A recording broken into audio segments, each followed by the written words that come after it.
Okay 6 members ಇದ್ದೀರಾ, ಇನ್ನೊಬ್ರು join ಆಗಬೇಕಿತ್ತಲ್ಲ. Purnima ಇದ್ದಾರೆ, ಅರ್ಪಿತಾ ಇಲ್ಲ. ಓಕೆ, ಶುರು ಮಾಡೋಣ. ಐದನೇ ದಿನದ ಬಣ್ಣಗಳ ಚಿಕಿತ್ಸೆ ಕ್ಲಾಸ್ಗೆ ಎಲ್ಲರಿಗೂ ಸುಸ್ವಾಗತ. ನಾವು ಹಿಂದಿನ ತರಗತಿಯಲ್ಲಿ ಸ್ಕೈ ಬ್ಲೂ ಕಲರ್ನ ನಾವು ನೋಡ್ತಾ ಹೋದ್ವಿ, ಅದರಿಂದ ಏನೇನು ಉಪಯೋಗ ಆಗುತ್ತೆ ಅಂತ. ಓಕೆನಾ? ಹಾಗೆ ಈಗ ಮುಂದಿನ ಬಣ್ಣ ಗ್ರೀನ್, ಡಾರ್ಕ್ ಗ್ರೀನ್ ಅಂತ. ನಿಮ್ಮ ಬಲಗೈ ತೋರು ಬೆರಳು ಅದನ್ನು ರೆಪ್ರೆಸೆಂಟ್ ಮಾಡುತ್ತೆ. ನಿಮಿಷ ಬಣ್ಣ ತಂದ್ಬಿಡ್ತೀನಿ.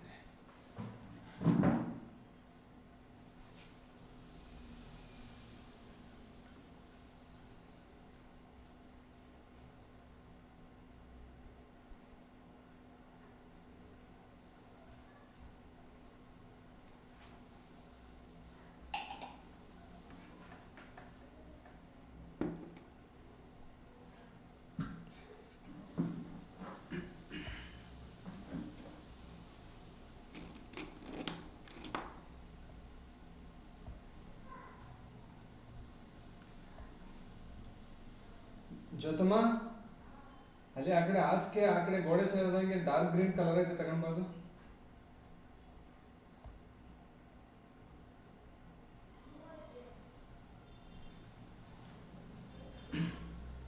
ಈ ಡಾರ್ಕ್ ಗ್ರೀನ್ ಬಣ್ಣವನ್ನು ರೆಪ್ರೆಸೆಂಟ್ ಮಾಡುವಂಥದ್ದು ನಿಮ್ಮ ಬಲಗೈ ತೋರು ಬೆರಳು. ಓಕೆನಾ? ಈ ಬೆರಳಲ್ಲಿ ನೋಡಿ ಈ ಕಲರ್ ಡಾರ್ಕ್ ಗ್ರೀನ್ ಸಂಬಂಧಪಟ್ಟಂಗೆ ಯಾವುದೇ ಚೇಂಜಸ್ ಮಾಡೋದಾದ್ರೆ ನೀವು ಈ ಬೆರಳ ಚೇಂಜಸ್ ಮಾಡ್ಬೋದು. ಓಕೆನಾ? ಹಾಗೇನೆ ಇದು ಏನನ್ನ ರೆಪ್ರೆಸೆಂಟ್ ಮಾಡುತ್ತೆ ಅಂದ್ರೆ ಜಲತತ್ವನ ರೆಪ್ರೆಸೆಂಟ್ ಮಾಡುತ್ತೆ, ವಾಟರ್ ಎಲಿಮೆಂಟ್ನ ರೆಪ್ರೆಸೆಂಟ್ ಮಾಡುತ್ತೆ. ನಮ್ಮ ಬಾಡಿಲಿರುವಂಥ ಫ್ಲೂಯಿಡ್ ಏನಿದೆ, ಬ್ಲಡ್ಡನ್ನು ರೆಪ್ರೆಸೆಂಟ್ ಮಾಡುತ್ತೆ. ಎನಿ ಫ್ಲೂಯಿಡ್ಸ್, ಬ್ಲಡ್ ಆಗಿರ್ಬೋದು, ಜಠರರಸ ಆಗಿರ್ಬೋದು, ಆಯಿಲ್ ಆಗಿರ್ಬೋದು, ಜಾಯಿಂಟ್ಸ್ಗಳಲ್ಲಿ ಎಲ್ಲವನ್ನು ರೆಪ್ರೆಸೆಂಟ್ ಮಾಡುವಂಥದ್ದು ಈ ಡಾರ್ಕ್ ಗ್ರೀನ್ ಕಲರ್. ಓಕೆನಾ? ಹಾಗೇನೆ ಆರ್ಗನ್ ಬಂದು ಜ್ಞಾನೇಂದ್ರಿಯ ಬಂದು ನಾಲ್ಗಿನ ರೆಪ್ರೆಸೆಂಟ್ ಮಾಡುತ್ತೆ ಇದು ಆರ್ಗನ್. ಹಾಗೇನೆ ಮೇನ್ ಆರ್ಗನ್ ಬಂದು ಕಿಡ್ನಿ, ಯೂರಿನರಿ ಬ್ಲಾಡರ್, ಇದನ್ನು ರೆಪ್ರೆಸೆಂಟ್ ಮಾಡುತ್ತೆ. ಹಾಗೇನೆ ಬ್ಲಡ್ಡನ್ನು ಕೂಡ ರೆಪ್ರೆಸೆಂಟ್ ಮಾಡುತ್ತೆ. ಬ್ಲಡ್ನಲ್ಲಿ ಪ್ಲಾಸ್ಮಾವನ್ನು ರೆಪ್ರೆಸೆಂಟ್ ಮಾಡುತ್ತೆ ಇದು ಡಾರ್ಕ್ ಗ್ರೀನು. ಈ ಡಾರ್ಕ್ ಗ್ರೀನು ನಮ್ಮ ದೇಹದಲ್ಲಿ ಹೆಚ್ಚಾದರೂ ಕೂಡ ಪ್ರಾಬ್ಲಮ್ಸ್ಗಳಾಗ್ತಾ ಹೋಗುತ್ತೆ. ಜಲತತ್ವ, ವಾಟರ್ ಎಲಿಮೆಂಟ್ ಇದೆಯಲ್ಲ, ಇದು ನಮ್ಮ ದೇಹದಲ್ಲಿ ಹೆಚ್ಚಾದರೂ ಕೂಡ ಪ್ರಾಬ್ಲಮ್ಸ್ಗಳಾಗ್ತಾ ಹೋಗುತ್ತೆ. ಹಾಗೆ ಕಡಿಮೆ ಆದರೂ ಕೂಡ ಕೆಲವೊಂದು ಪ್ರಾಬ್ಲಮ್ಸ್ಗಳಾಗ್ತಾ ಹೋಗುತ್ತೆ. ಸಾಕಷ್ಟು ಸಮಸ್ಯೆಗಳಿಗೆ ಈ ಡಾರ್ಕ್ ಗ್ರೀನನ್ನು ನಾವು ಔಷಧಿಯಾಗಿ ನಾವು ಯೂಸ್ ಮಾಡ್ತಾ ಹೋಗ್ಬೋದು.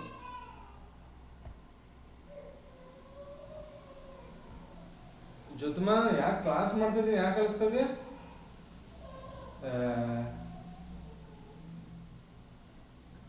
ಡಿಸ್ಟರ್ಬ್ ಆಗುತ್ತೆ ಕ್ಲಾಸ್ ಸೌಂಡ್ ಕೇಳುತ್ತಿಲ್ಲ.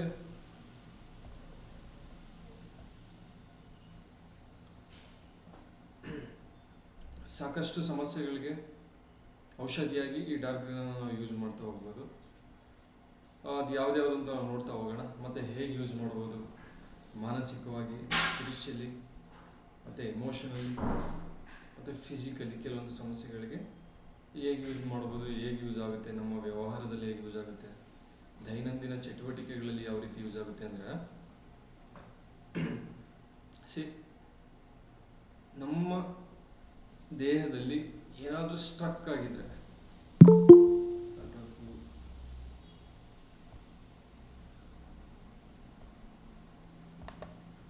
ಓಕೆನಾ,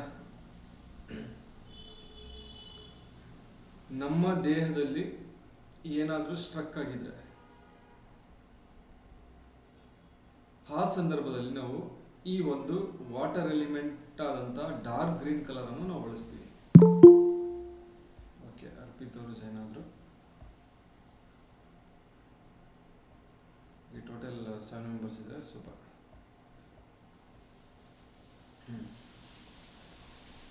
ನಮ್ಮ ಬಾಡಿಯಲ್ಲಿ ಏನಾದರೂ ಸ್ಟಕ್ ಆದರೆ ಯಾವ ರೀತಿ ಅಂತ ಹೇಳಿದ್ರೆ, ಫ್ಲೋ ಇಲ್ಲ ಅಂದರೆ ಏನಾದರೂ, ಉದಾಹರಣೆಗೆ ಮೋಷನ್ ಸ್ಟ್ರಕ್ ಆದರೆ, ಕೆಲವರು ಮೋಷನ್ಗೆ 2 ಡೇಸ್ ಒಂದ್ಸರಿ 3 ಡೇಸ್ ಒಂದ್ಸರಿ ಹೋಗ್ತಾ ಇರ್ತಾರೆ. ನಮ್ಮ ಬಾಡಿಯಲ್ಲಿ ಯಾವುದೇ ಒಂದು ಆರ್ಗನ್ ವರ್ಕ್ ರಿದಮಿಕ್ ಆಗಿಲ್ಲ ಅಂದರೆ, ಫ್ಲೋ ಆಗಿಲ್ಲ ಅಂದರೆ, ಆಗ ನಾವು ಈ ಡಾರ್ಕ್ ಗ್ರೀನನ್ನು ಯೂಸ್ ಮಾಡ್ಬೋದು. 100% ವರ್ಕ್ ಆಗುತ್ತೆ. ಇವು ಟ್ರೈ ಮಾಡಿ ನೋಡ್ಬೋದು ನೀವು. ಏನಕ್ಕಿದ್ದು ಆ ರೀತಿ ವರ್ಕ್ ಆಗುತ್ತೆ ಅಂದರೆ, ವಾಟರ್ ಅಂದರೆ ಯಾವ ರೀತಿ ಇರುತ್ತೆ ಹೇಳಿ, ಒಂದು ಜರಿ ಹರಿತಾ ಇರುತ್ತೆ ಅಥವಾ ನದಿ ಹರಿತಾ ಇರುತ್ತೆ. ಅದು ಏನೇ ಬಂಡೆಗಳು ಸಿಗಲಿ, ಏನೇ ಸಿಗಲಿ, ಅದು ಹೋಗ್ತಾ ಇರುತ್ತೆ ಫ್ಲೋ ಆಗಿ, ಎಲ್ಲೂ ಸ್ಟಾಪ್ ಆಗಲ್ಲ.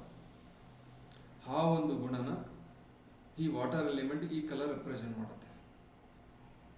ಆ ಒಂದು ಗುಣ ನಮ್ಮ ಬಾಡಿಲಿ ಎಲ್ಲ ಆರ್ಗನಲ್ಲಿ, ನಮ್ಮ ಬಾಡಿಲಿ ಯಾವುದೇ ಒಂದು ಜಾಗದಲ್ಲಿ ಇಂಪ್ರೂವ್ ಮಾಡಬೇಕು ಅಂದರೆ ಈ ವಾಟರ್ ಎಲಿಮೆಂಟ್ನ ಜಾಸ್ತಿ ಮಾಡ್ಬೋದು ಈ ಕಲರ್ ಮೂಲಕ, ಡಾರ್ಕ್ ಗ್ರೀನ್ ಕಲರ್ ಮೂಲಕ. ಫ್ಲೋ ಇಲ್ಲ ಅಂದರೆ ನಿಮಗೆ, ಹಾಗೆಯೇ ಯೂರಿನ್ ಫ್ಲೋ ಇಲ್ಲ ಅಂದರೂ ಕೂಡ ಟೈಮ್ ಟು ಟೈಮ್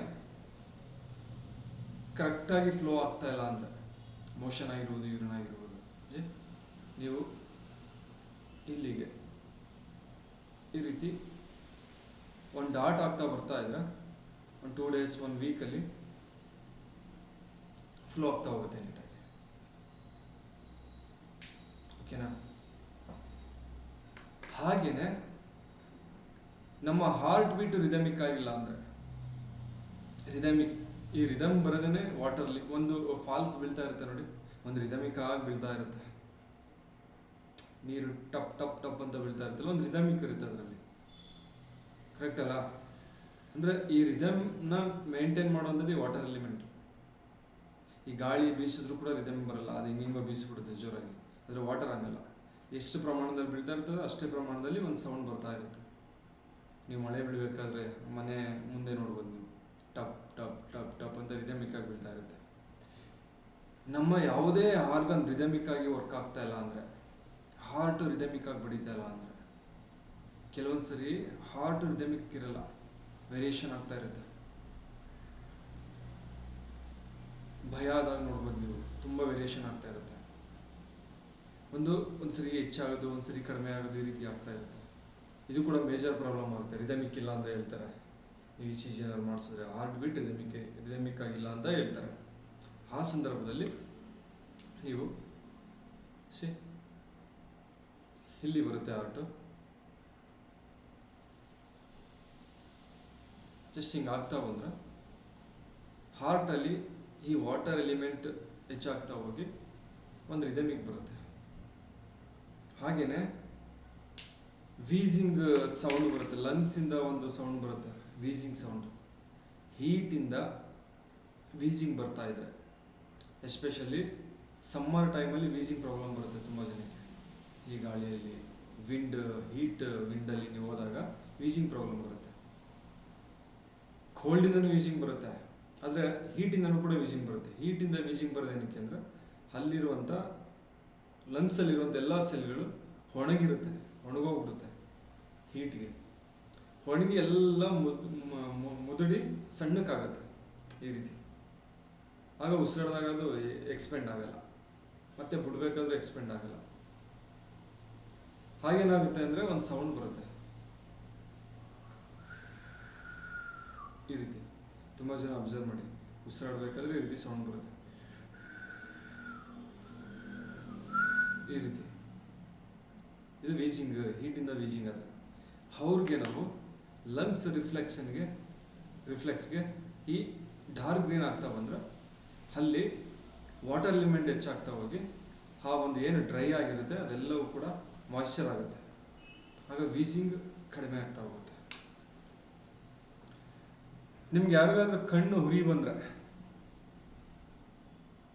ಉರಿತಾ ಇದೆ ಅಂದರೆ, ಈ ಕಣ್ಣಿನ ರಿಫ್ಲೆಕ್ಸ್ಗೆ ಇಲ್ಲೊಂದು ಪಾಯಿಂಟು, ಇಲ್ಲೊಂದು ಪಾಯಿಂಟಿಗೆ ಹೀಗಾಗಿ 24 ಅವರಲ್ಲೇ ಕಣ್ಣುರಿ ಕಡಿಮೆ ಆಗುತ್ತೆ. ನನಗೆ ಹಾಫ್ ಆನ್ ಅವರ್ ಲ್ಯಾಪ್ಟಾಪ್ ಮುಂದೆ ನಾನು ಕೂತ್ಕೊಂಡ್ರೆ ತುಂಬ ಕಣ್ಣುರಿತಿತ್ತು. ನನಗೆ ಕಣ್ಣಲ್ಲಿ ನೀರೇ ಬಂದ್ಬಿಡ್ತಿತ್ತು. ಆ್ಯಕ್ಚುಲಿ ಇಷ್ಟು ಕೂತ್ಕೊಳ್ಳೋದಕ್ಕೆ ಆಗ್ತಿರ್ಲಿಲ್ಲ ನನ್ನ ಕೈಲಿ.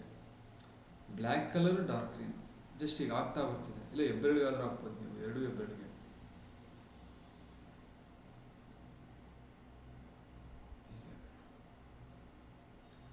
ವಿತಿನ್ 24 ಅವರ್ಸಲ್ಲಿ ಕಣ್ಣಿನ ಉರಿ ಕಡಿಮೆ ಆಗ್ತಾ ಹೋಗುತ್ತೆ. ಹಾಗೇನೆ ಕಿವಿಯಲ್ಲಿ ಸೌಂಡ್ ಬರುತ್ತೆ ನೋಡಿ, ಹೀಟಿಂದ ಸೌಂಡ್ ಬರುತ್ತೆ, ಟೆನಿಟಸ್ ಅಂತ ನಾವು ಹೇಳ್ತೀವಿ. ಆ ಟೈಮಲ್ಲಿ ನೀವು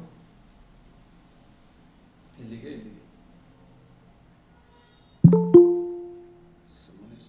ಮಲ್ಲಿಕಾರ್ಜುನ್,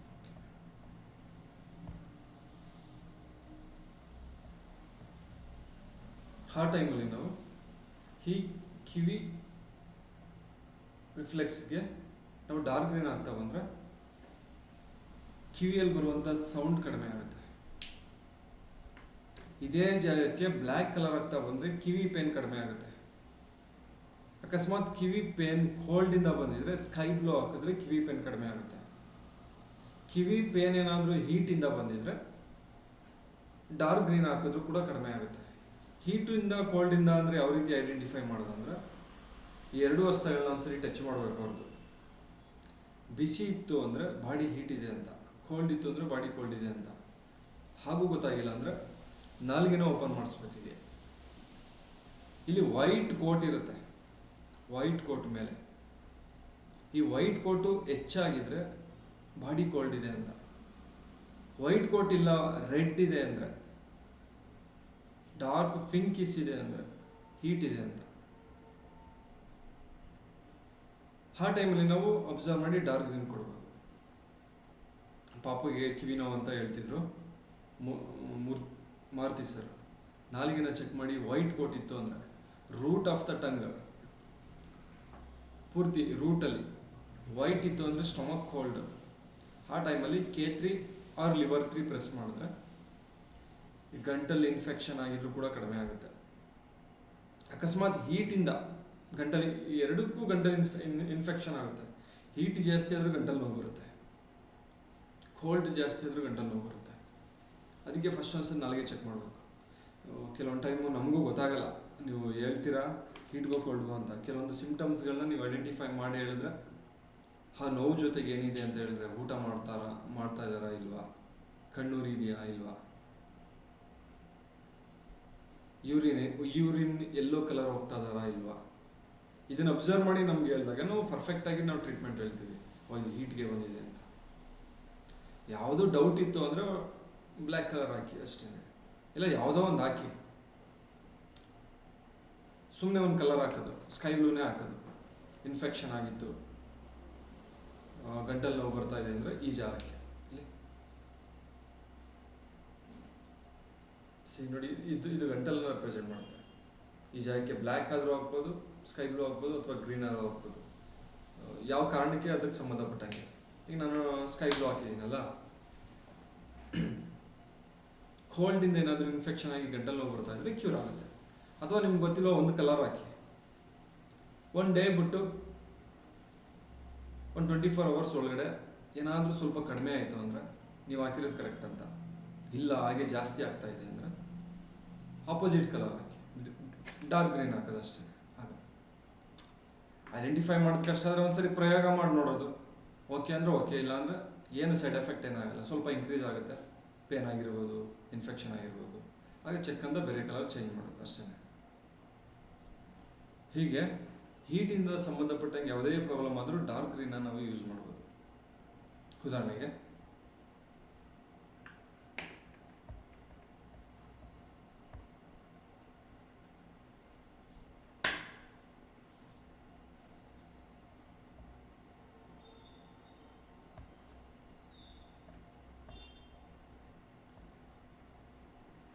ಕೆಲವರಿಗೆ ಎದೆ ಉರಿಯುತ್ತೆ. ಎದೆ ಉರಿ ಬಂದಾಗಲೂ ಅಷ್ಟೇ ಡಾರ್ಕ್ ಗ್ರೀನ್ ವಿತಿನ್ 10 ಅವರ್ ಒಳಗಡೆ, ಅರ್ಧ ಗಂಟೆ ಒಳಗಡೆ ಕ್ಯೂರ್ ಆಗಿಬಿಡುತ್ತೆ. ಜಸ್ಟ್ ಒಂದು ಲೈನ್, ಈಗ ಒಂದು ಲೈನ್, ಅಥವಾ ಈಗ ಒಂದು ಲೈನ್. ಎದೆ ಉರಿ, ಹೀಟಿಂದ ಎದೆ ಉರಿ ಬಂದಿದ್ರೆ. ಹಾಗೆಯೇ ಸರ್ವೈಕಲ್ ಸ್ಪಾಂಡಲಿಸಿಸ್ ಅಂತ ಹೇಳ್ತೀವಿ. ಈ ಕತ್ತು ನೋವಿನ ಜೊತೆಗೆ ಉರಿತಾ ಇರುತ್ತೆ. ಬೆಂಕಿ ಹಚ್ಚದಂಗೆ ಆಗುತ್ತೆ ಈ ಕತ್ತು ಸೈಡಲ್ಲಿ, ದಗದಗ ಅಂತ ಉರಿತಾ ಇರುತ್ತೆ. ಅಂದರೆ ಎಕ್ಸಸ್ ಆಫ್ ಹೀಟ್ ಜಾಸ್ತಿ ಆಗಿ ಅಲ್ಲಿ ಬ್ಲಡ್ ಕಡಿಮೆ ಆಗಿ ಹೀಟ್ ಜಾಸ್ತಿ ಆಗಿ ಪೇನ್ ಬರ್ತಾ ಇರುತ್ತೆ. ಈ ಡಾರ್ಕ್ ಗ್ರೀನ್ ಏನು ಮಾಡುತ್ತೆ ಗೊತ್ತಾ, ನಮ್ಮ ಬ್ಲಡ್ ಲೆವೆಲ್ನ ಹೆಚ್ಚು ಮಾಡುತ್ತೆ. ವಾಟರ್ ಎಲಿಮೆಂಟ್ ಅಲ್ಲ ಇದು ಫಸ್ಟೇ, ಆ ಒಂದು ಎನರ್ಜಿನ ಹೆಚ್ಚು ಮಾಡುತ್ತೆ. ಬ್ಲಡ್ ಸ್ಪ್ಲೀನಲ್ಲಿ ಬ್ಲಡ್ ಇಂಪ್ರೂವ್ಮೆಂಟ್ ಮಾಡೋದಕ್ಕೆ ಬೇಕಾದಂಥ ಎಲ್ಲ ಎನರ್ಜಿನ ಜಾಸ್ತಿ ಮಾಡುತ್ತೆ ಸ್ಟಮಕ್ ಮತ್ತು ಸ್ಪ್ಲೀನಲ್ಲಿ. ಹಾಗೇನಾಗುತ್ತೆ ಅಂದರೆ ಇಲ್ಲಾಗಿದಾಗ ಇಲ್ಲಿಗೆ ಬ್ಲಡ್ ಸಪ್ಲೈ ಆಗುತ್ತೆ, ಬ್ಲಡ್ ಸಪ್ಲೈ ಆಗಿ ಕೂಲ್ ಆಗುತ್ತೆ. ಹಾಗೆಯೇ ಕೆಲವೊಬ್ರು ಮೋಷನ್ಗೆ ಹೋದಾಗ ತುಂಬ ಉರಿ ಅಂತ ಹೇಳ್ತಾರೆ, ಯೂರಿನ್ಗೆ ಹೋದ್ರೂ ತುಂಬ ಉರಿ ಅಂತ ಹೇಳ್ತಾರೆ. ವಿತಿನ್ ಹಾಫ್ ಆನ್ ಅವರಲ್ಲಿ ರಿಡ್ಯೂಸ್ ಆಗುತ್ತೆ. ಯಾರಿಗಾದ್ರೂ ಫೈಲ್ಸಿಂದ ಬ್ಲೀಡಿಂಗ್ ಆಗ್ತಾ ಇದ್ರೆ, ಉರಿ ಮೂತ್ರ ಇದ್ರೆ ನೀವು ಇದನ್ನ ಯೂಸ್ ಮಾಡ್ಬೋದು. ಜಸ್ಟ್ ಇಲ್ಲಿಗಾದರೂ ಹಾಕ್ಬೋದು ಅಥವಾ ಇಲ್ಲಿಗಾದರೂ ಜಸ್ಟ್ ಟ್ರೈ ಮಾಡಿ ನೋಡಿ. ನಾನು ಡಾರ್ಕ್ ಗ್ರೀನ್ ತುಂಬ ಎಕ್ಸ್ಪೆರಿಮೆಂಟ್ ಮಾಡಿದ್ದೀನಿ, 100% ರಿಸಲ್ಟ್ ಬಂದಿದೆ. ಇಲ್ಲ ಇದನ್ನೇ ಟ್ರೈ ಮಾಡಿ. ನಿಮ್ಗೆ ಡೌಟ್ಸ್ ಇತ್ತು ಅಂದರೆ ನಿಮ್ಮ ತೋರ್ಬೆರಳು ಈ ಒಂದು ವೀಕ್ ಕಂಪ್ಲೀಟಾಗಿ ಅಥವಾ ಒಂದು 10 days ಅಥವಾ ಒಂದು 15 days ಈ ಬ್ಯಾಕ್ ಸೈಡ್ ಡಾರ್ಕ್ ಕಲರ್ ಆಗ್ತಾ ಬನ್ನಿ. ಹೀಗೆ 100% ನಿಮಗೆ ನೆಗಡಿ ಆಗುತ್ತೆ, ಇಲ್ಲ ನೋಸ್ ಬ್ಲ್ಯಾಕ್ ಆಗುತ್ತೆ, ಇಲ್ಲ ಕೋಲ್ಡ್ಗೆ ಸಂಬಂಧಪಟ್ಟಂಥ ಸಿಂಪ್ಟಮ್ಸ್ಗಳು ಇಂಪ್ರೂವ್ ಆಗುತ್ತೆ. ಜಸ್ಟ್ ಟ್ರೈ ಮಾಡಿ, ಓಕೆನಾ? ಹಾಗೆ ಸ್ಟೊಮಕ್ ಬರ್ನಿಂಗ್ ಆಗ್ತಾ ಇರುತ್ತೆ ಕೆಲವರಿಗೆ ಗ್ಯಾಸ್ಟ್ರಿಕ್ಕಿಗಂತೂ ರಾಮಬಾಣ ಇದೆ. ನೀವು ಯಾವುದೇ ಮಾತ್ರೆ ತಗೊಳ್ಳೋ ಅವಶ್ಯಕತೆ ಇಲ್ಲ. ಯಾರಾದರೂ ನಿಮ್ಮ ಅಕ್ಕಪಕ್ಕ ಮನೆಯಲ್ಲಿ ನಿಮ್ಮ ಸ್ನೇಹಿತರು ಗ್ಯಾಸ್ಟ್ರಿಕ್ ಅಂತ ಹೇಳಿದ್ರೆ ಜಸ್ಟ್ ಒಂದು 15 ರಿಂದ 20 ದಿನ ಅಷ್ಟೇ. ಅದು ನಾನು ಹೇಳ್ತಾ ಇರೋದು ತುಂಬ ಜಾಸ್ತಿ ಇದೆ. ನೀವು ಡೈಲಿ ಕರೆಕ್ಟಾಗಿ ಆಗ್ತಾ ಬಂದರೆ ಡೇ ಟೈಮಲ್ಲಿ, ಸೂರ್ಯ ಇರೋ ಟೈಮಲ್ಲಿ 1 ವೀಕ್ 10 daysಗೆ ಅವತ್ತು ರೇಜ್ ಆದಂಥ ಗ್ಯಾಸ್ಟ್ರಿಕ್ ಕಡಿಮೆ ಆಗ್ಬಿಡುತ್ತೆ. ಸ್ಟಮಕ್ ನನಗೆ ಆಲ್ರೆಡಿ ಕೋಲ್ಡ್ ಆಗಿದೆ, ಬಟ್ ಆದರೂ ನಾನು ನಿಮ್ಗೆ ತೋರಿಸ್ತಾ ಇದ್ದೀನಿ. ಈ ಜಾಗಕ್ಕೆ ನೀವು ಗ್ರೀನ್ ಹಾಕ್ಬಿಟ್ರೆ ಸಾಕು, ಹೊಟ್ಟೆ ಫುಲ್ ಕೋಲ್ಡ್ ಆಗಿಬಿಡುತ್ತೆ. ಹೊಟ್ಟೆ ಉರಿತಾ ಇದ್ರೆ, ಗ್ಯಾಸ್ಟ್ರಿಕ್ ಇದ್ರೆ 1 ವೀಕಲ್ಲೆಲ್ಲ ಕಡಿಮೆ ಆಗ್ಬಿಡುತ್ತೆ ಗ್ಯಾಸ್ಟ್ರಿಕ್. ಆಲ್ರೆಡಿ ಸ್ಟಮಕ್ ಕೋಲ್ಡ್ ಇರೋರು ಟಚ್ ಮಾಡೋದಕ್ಕೆ ಹೋಗ್ಬಿಡಿ, ಮೋಸ್ಟ್ ಡೇಂಜರ್ ಆಗಿ ವರ್ಕ್ ಮಾಡುತ್ತೆ ನಿಮಗೆ. ಆ್ಯಸಿಡಿಟಿ ಇರೋರು ಕೂಡ ಯೂಸ್ ಮಾಡೋದಕ್ಕೆ ಹೋಗ್ಬಿಡಿ, ಓಕೆನಾ? ಇನ್ನು ಎಫೆಕ್ಟಿವ್ ಆಗಿ ಇನ್ನೊಂದು ಪ್ರಾಬ್ಲಮ್ಸ್ಗೆ ನೀವು ನೋಡ್ಬೋದು, ಕಿಡ್ನಿ ಸ್ಟೋನ್ಗೆ ರೈಲ್ವೆ ನಮ್ಮ ಫ್ರೆಂಡೇನೆ ತುಂಬ ಜನ ಕಿಡ್ನಿ ಸ್ಟೋನಿಂದ ಸಫರ್ ಪಡ್ತಾ ಇರ್ತಾರೆ. ನಾನು ಅವ್ರಿಗೆ ಹೇಳ್ತಾ ಇರ್ತೀನಿ, ನನ್ನ ಹತ್ರ ಟ್ರೀಟ್ಮೆಂಟ್ ಇದೆ, ಬನ್ನಿ ಒಂದ್ಸರಿ ಟ್ರೈ ಮಾಡಿ. ಅವ್ರಿಗೆ ನಂಬಿಕೆನೇ ಇಲ್ಲ. ಅದು ಹೆಂಗೆ, ನಾನು 2 ಸರಿ ಆಪ್ರೇಷನ್ ಮಾಡಿಸಿದ್ದೀನಿ, ನೀನು ಹೆಂಗೆ ಮಾಡ್ತೀಯಾ? ಆಲ್ರೆಡಿ ಆಪ್ರೇಷನ್ ಮಾಡಿಸಿದ್ದಾರೆ, ಆದರೂ ಸ್ಟೋನ್ ಬಂದಿದೆ ಅವ್ರಿಗೆ, ನೀನು ಹೆಂಗೆ ಕ್ಯೂರ್ ಮಾಡ್ತೀಯಾ ಅಂತ. ಸರ್ ಆಲ್ರೆಡಿ ಆಪ್ರೇಷನ್ ಮಾಡಿಸಿದ್ದೀರಾ, ಇನ್ನೂ ಒಂದು ಸರಿ ಮಾಡಿಸಾದ್ಮೇಲೆ ಡಾಕ್ಟರ್ನ ಕೇಳಿ, ಸರ್ ಮತ್ತೆ ಬರುತ್ತಾ ಅಂತ. ಅವ್ರು ಹೇಳ್ತಾರೆ ಹಾಂ ಬರ್ಬೋದು ಅಂತ ಹೇಳ್ತಾರೆ. ಅದಕ್ಕೆ ಅವ್ರು ಹೇಳ್ತಾರೆ 100% ನನಗೆ ಗೊತ್ತು ಮತ್ತೆ ಬರುತ್ತೆ ಅಂತ. ಕೃಷ್ಣ ನೀನು ಹೆಂಗೆ ಕ್ಯೂರ್ ಆಗುತ್ತೆ, ಇದು ಹೆಂಗೆ ಮಾಡ್ತೀಯ ಹೇಳು ಅಂತ. ಎಲ್ಲ ಡಾಕ್ಟರ್ ಹತ್ರ ಕೇಳ್ತೀರಾ ಸರ್ ನೀವು ಹೆಂಗೆ ಟ್ರೀಟ್ಮೆಂಟ್ ಕೊಡ್ತೀರಾ ಅಂತ. ಇಲ್ಲ ತಾನೇ, ನಿಮ್ಗೆ ಕ್ಯೂರ್ ಆಗಬೇಕಲ್ವ ಬನ್ನಿ ಅಂತ ಹೇಳ್ತೀನಿ. ನಾನು ಅವ್ರಿಗೆ ಇಷ್ಟೇ ಮಾಡೋದು ಬಂದರೆ ಡಾರ್ಕ್ ಗ್ರೀನ್.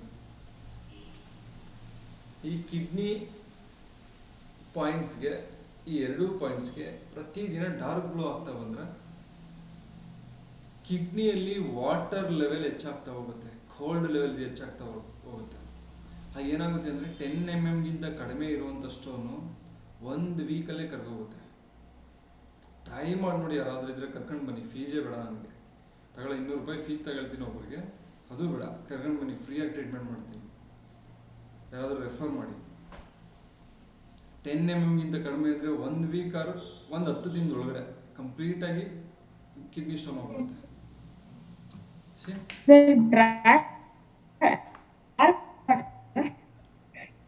ಮೇಡಮ್ ಹೇಳಿ. ಡಾರ್ಕ್ ಬ್ಲೂ ಅಂದ್ರೆ ಅಲ್ವಾ ನೀವು? ಡಾರ್ಕ್ ಕಿಡ್ನಿ ಸ್ಟೋನ್ಗೆ ಸರ್. ಡಾರ್ಕ್ ಗ್ರೀನ್ ಇದು. ಅದೇ ಸರ್, ಅದು ಬ್ಲೂ ಅಂದ್ರೆ ಸರ್, ಅದಕ್ಕೆ ಕೇಳಿದೆ, ಕನ್ಫ್ಯೂಸ್ ಆಯ್ತು. ಇಲ್ಲ, ನಾನು ಎಲ್ಲ ಕಲರ್ಸ್ಗಳು ತಲೆ ಇರೋದ್ರಿಂದ ಒಂದು ಟೈಮ್ ಹೇಳ್ತಾ ಅದಕ್ಕೆ ಗ್ರೀನ್ ಬಗ್ಗೆ ಹೇಳ್ತಿದ್ರೆ ಅದಕ್ಕೆ ಕೇಳಿದೆ ಸರ್. ಇಲ್ಲ, ಡಾರ್ಕ್ ಗ್ರೀನ್ ಅದಕ್ಕೆ ಇಟ್ಕೊಂಡ್ಬಿಟ್ಟಿದ್ದೀನಿ ನಾನು. ಓಕೆನಾ? ಹಾಂ ಸರಿ ಸರ್, ಥ್ಯಾಂಕ್ ಯು ಸರ್. ಈ ಡಾರ್ಕ್ ಗ್ರೀನ್ ಈ ಪಾಯಿಂಟ್ಸ್ಗೆ ಹಾಕ್ತಾ ಬಂದ್ರೆ ಸಾಕು, ನೀವು ಹಾಕ್ತಾ ಬಂದು ಈ ಪಾಯಿಂಟ್ನ ಪ್ರೆಸರ್ವ್ ಮಾಡ್ತಾ ಬಂದ್ರೆ ಇದ್ರ ಜೊತೆಗೆ ಕೇಟನ್ ಅಂತ ಒಂದು ಪಾಯಿಂಟ್ ಬರುತ್ತೆ, ಅಕ್ಯುಪಂಕ್ಚರ್ ಪಾಯಿಂಟ್. ಈ ಕೇಟನ್ ಪಾಯಿಂಟ್ನ ವೀಕ್ಲಿ 1 ಟೈಮ್ 20 ಟೈಮ್ 2 ಲೆಗ್ಗಲ್ಲಿ ಫ್ರೆಶ್ ಮಾಡ್ತಾ ಬಂದ್ರೆ 10 mm ಗಿಂತ ಕಡಿಮೆ ಇದ್ರೆ 10 ಡೇಸ್ ಒಳಗಡೆನೇ ಅದು ಕರ್ಗೋಗುತ್ತೆ, ತುಂಬ ಸ್ಮಾಲ್ ಆಗುತ್ತೆ. ಆನಂತರ ಅದು ಹೊರಗಡೆ ಬರಬೇಕು ಅಂದಾಗ ಇನ್ನೊಂದು ಪಾಯಿಂಟ್ ಬರುತ್ತೆ, ಅಕ್ಯುಪಂಕ್ಚರ್ ಪಾಯಿಂಟು ST36 ಅಂತ ಒಂದು ಪಾಯಿಂಟ್ ಬರುತ್ತೆ. ಅದನ್ನು ಪ್ರೆಸ್ ಮಾಡಿ 4-5 ದಿನಕ್ಕೆ ಒಳಗಡೆನೆ ಅದು ಹೊರಗಡೆ ಬಂದ್ಬಿಡುತ್ತೆ. ಈ ಕೇಟನ್ ಏನು ಮಾಡುತ್ತೆ ಅಂದರೆ ಕೋಲ್ಡ್ ಎನರ್ಜಿನ ಕಿಡ್ನಿ ಜಾಸ್ತಿ ಮಾಡುತ್ತೆ, ಕಲರ್ ಜೊತೆಗೆ ಆ ಸ್ಟೋನ್ನ ಕಡಿಮೆ ಮಾಡುತ್ತೆ. ಆ ನಂತರ ಸ್ಟೊಮಕ್ 36 ಅಂತ ಒಂದು ಪಾಯಿಂಟ್ ಬರುತ್ತೆ. ಆ ಪಾಯಿಂಟನ್ನು ನೀವು ಪ್ರೆಸ್ ಮಾಡಿದ್ರೆ ಆ ಪಾಯಿಂಟ್ ಒಂದು ಮ್ಯಾಜಿಕ್ ಏನು ಅಂದರೆ ಸ್ಟೊಮಕ್ಕನ್ನು ಸ್ಟ್ರೆಂತ್ ಮಾಡಿ, ಸ್ಟೊಮಕ್ನ ಒಂದು ಗುಣ ಏನು ಅಂದರೆ ಬಾಡಿಲಿರುವಂಥ ಎಲ್ಲ ಒಂದು ಎನರ್ಜಿನ ಕೆಳಗಡೆ ತಳ್ಳುತ್ತೆ. ಅದು ಏನೇ ಇದ್ರೂ ಕೆಳಗಡೆ ತಳ್ಳುತ್ತೆ, ಹೀಟ್ ಆಗಲಿ ಕೋಲ್ಡ್ ಆಗಲಿ. ನೋಡಿ, ನೀವು ಚಿಕನ್ ತಿನ್ನಿ, ಮೊಟ್ಟೆ ತಿನ್ನಿ, ತುಂಬ ಖಾರ ತಿನ್ನಿ, ಫೈಲ್ಸ್ ಆಗುತ್ತೆ, ಬರ್ನಿಂಗ್ ಮೋಷನ್ ಆಗುತ್ತೆ. ಕಾರಣ ಏನು ಗೊತ್ತಾ? ನೀವು ಹೊಟ್ಟೆಗೆ ಆಗ್ತಿರಲ್ಲ, ಅದು ಎಲ್ಲ ಕೆಳಗೆ ತಳ್ಳುತ್ತೆ. ಹಾಗೆಯೇ ಕಿಡ್ನಿಲಿರುವಂಥ ಒಂದು ಸ್ಟೋನನ್ನು ಕೂಡ ಆ ಒಂದು ಸ್ಟೊಮಕ್ ಎನರ್ಜಿ ಕೆಳಗಡೆ ತಳ್ಳುತ್ತೆ. ಈ ಕಾಂಬಿನೇಷನ್ ಪ್ರೆಸರ್ ಕೊಡ್ತಾ ಬಂದರೆ ಆಗ ಸಣ್ಣ ಪ್ರಮಾಣದಲ್ಲಿ ಸಣ್ಣ ಆಗಿರುತ್ತೆ ನೋಡಿ, ಒಂದು 10 ಡೇಸ್ ಒಳಗಡೆ ಕೋಲ್ಡ್ ಆಗಿ 10 mm ಗಿಂತ ಕಡಿಮೆ ಇದೆ. ಜಾಸ್ತಿ ಇದ್ರೂ ಕೂಡ ಇನ್ನೊಂದು ವಾರ ಟೈಮ್ ತಗೊಳ್ಬೋದು, ಅಥವಾ ಒಂದು 15 ದಿನ ಟೈಮ್ ತಗೊಳ್ಬೋದು. 100% ಕ್ಯೂರ್ ಆಗುತ್ತೆ. ಇದ್ರ ಜೊತೆಗೆ ಒಂದಷ್ಟು ಫುಡ್ ಹೇಳ್ತೀವಿ, ಒಂದಷ್ಟು ಜ್ಯೂಸ್ಗಳು ಹೇಳ್ತೀವಿ. ಫಾಲೋ ಮಾಡಿದ್ರೆ ನೀವು ಸಾವಿರಾರು ರೂಪಾಯಿ ಕೊಟ್ಟು ಆಪ್ರೇಷನ್ ಮಾಡಿಸೋ ಅವಶ್ಯಕತೆನೇ ಇಲ್ಲ. ಜಸ್ಟ್ ಟ್ರೈ ಮಾಡಿ ನೋಡಿ, ಡಾರ್ಕ್ ಗ್ರೀನ್ ಆಗ್ತಾ ಬನ್ನಿ ಸಾಕು. ನಿಮ್ಗೆ ಯಾವುದು ನಂಬಿಕೆ ಇಲ್ಲ, ಪ್ರೆಸರ್ ಮಾಡ್ತಾ ಡಾರ್ಕ್ ಗ್ರೀನ್ ಆಗ್ತಾ ಬನ್ನಿ, 100% ಕಿಡ್ನಿ ಸ್ಟೋನ್ ಕಡಿಮೆ ಆಗುತ್ತೆ. ಕಡಿಮೆ ಆಗೋದಿಲ್ಲ, ಇನ್ನು ವಾಪಸ್ ಬರೋದೇ ಇಲ್ಲ ಇನ್ನು. Because of kidney cold energy improve ಮಾಡಿರ್ತೀವಿ ನಾವು. ಹಾಸ್ಪಿಟಲಲ್ಲಿ ಹೋದ್ರೆ ಏನು ಗೊತ್ತಾ, ಆಪ್ರೇಷನ್ ಮಾಡಿ ಸ್ಟೋನ್ ತೆಗಿತಾರೆ. ಕಿಡ್ನಿ ಸ್ಟೋನ್ ಆಗೋದು ಏನಕ್ಕೆ ಅಂದರೆ ಕಿಡ್ನಿಯಲ್ಲಿ ಎಕ್ಸಸ್ ಆಫ್ ಹೀಟ್ ರೇಸ್ ಆಗಿರುತ್ತೆ. ಅದು 2 ಕಾರಣಕ್ಕಾಗಿರುತ್ತೆ. ಒಂದು ಫುಡ್ಡು, ಇನ್ನೊಂದು ಹೆವಿ ವರ್ಕ್, ಇನ್ನೊಂದು ಕಿಡ್ನಿಗೆ ರೆಸ್ಟ್ ಕೊಟ್ಟಿರಲ್ಲ, ನೀವು ನಿದ್ರೆ ಮಾಡಿರಲ್ಲ, ಕತ್ತಲಲ್ಲಿರಲ್ಲ, ಡೇ ಕೆಲಸ ನೈಟ್ ಕೆಲಸ ಅಂದ್ಕೊಂಡು ಮಾಡ್ತಾ ಇರ್ತೀರ.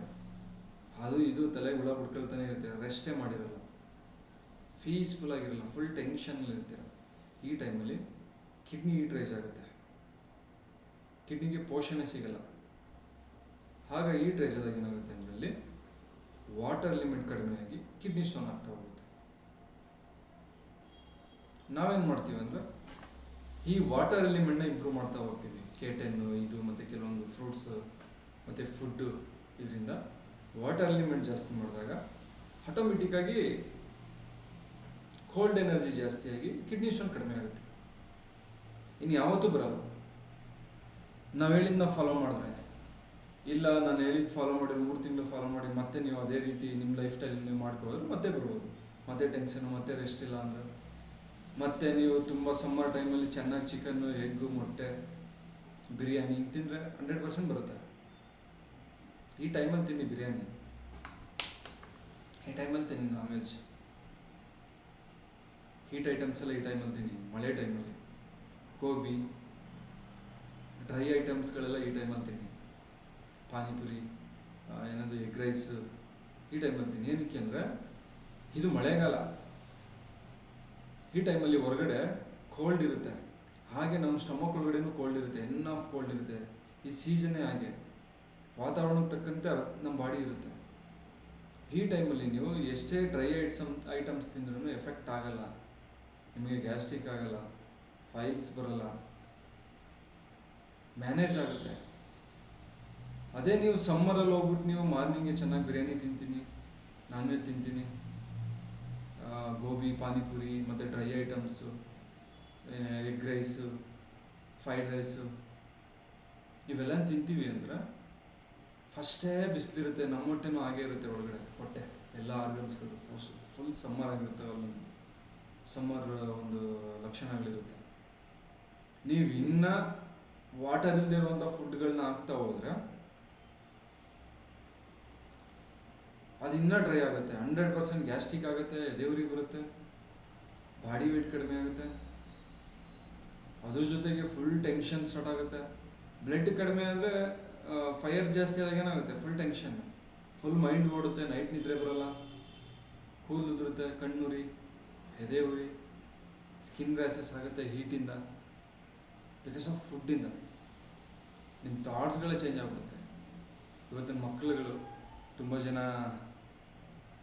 ತಾಯಂದಿರು ಕಂಪ್ಲೇಂಟ್ ಏನಂದ್ರೆ, ಹೇಳಿದ ಮಾತೇ ಕೇಳಲ್ಲ ಸರ್, ತುಂಬ ತುಂಟ ಸರ್, ಹಂಗೆ ಹಿಂಗೆ ಅಂತ ಹೇಳ್ತಾ ಇರ್ತಿರಲ್ಲ. ಅದಕ್ಕೆ ಮೇನ್ ರೀಸನ್ ಬಂದು ವಾಟರ್ ಕಂಟೆಂಟ್ ಇಲ್ದಿರೋ ಫುಡ್ಗಳು ಕೊಡ್ತೀವಿ. ನೀವು ಕೊಡದೇ ಇರ್ಬೋದು, ಸಾಕಷ್ಟು ಜನ, ಒಂದು 10ಕ್ಕೆ 8 ಜನ ಆದರೂ ಕೊಡ್ತಾ ಇರ್ತಾರೆ. ಲೇಸು, ಕುರ್ಕುರೆ, ಬಿಸ್ಕೆಟ್,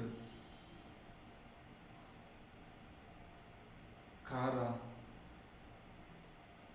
ಈ ಪಪ್ಸು, ಇದೆಲ್ಲ ಕೊಡ್ತಾ ಇರ್ತೀರಲ್ಲ. ಎಗ್ ರೈಸು, ಫ್ರೈಡ್ ರೈಸು, ಇನ್ನೊಂದು ಮ್ಯಾಗಿ. ಚೈನಾದವ್ರು ಮ್ಯಾಗಿ ಜೊತೆಗೆ ಸೂಪ್ ಕುಡಿತಾರೆ. ನಾವು ಸೂಪ್ ಬಿಟ್ಬಿಟ್ಟು ಬರೀ ಮ್ಯಾಗಿ ಹಿಡ್ಕೊಂಡು. ನಮ್ಮ ತಾತ ಮುತ್ತಾತ ಇವರೆಲ್ಲ ಮಾರ್ನಿಂಗು ಗಂಜಿ ಕುಡಿತಿದ್ರು. ಗಂಜಿ, ಅದು ರಾಗಿ ಗಂಜಿ ಆಗಿರ್ಬೋದು, ಅಕ್ಕಿ ಗಂಜಿ ಆಗಿರ್ಬೋದು, ಇಲ್ಲ ಜೋಳದ ಗಂಜಿ ಆಗಿರ್ಬೋದು, ಕಟ್ಟಂಬ್ಲಿ ಆಗಿರ್ಬೋದು. ಮಾರ್ನಿಂಗು ಬಾಡಿಗೆ ತಂಪಾಗಿರೋ ಐಟಮ್ಸ್ ಬೇಕು.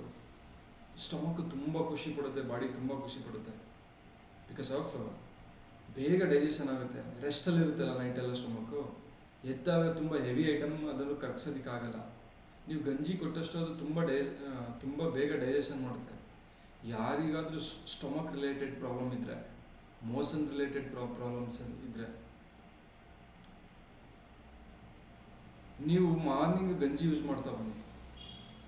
ಮಾರ್ನಿಂಗ್ ಒಂದು ಟೈಮ್ ಗಂಜಿ, ಯಾವುದಾದ್ರೂ ಗಂಜಿ, ಅಥವಾ ಅನ್ನ ಸಾಂಬಾರು, ಬೆಣ್ಣೆ ಥರ ಅನ್ನ ಬೇಯಿಸಿ ಅನ್ನ ಸಾಂಬಾರನ್ನ ಯೂಸ್ ಮಾಡ್ತಾ ಬನ್ನಿ.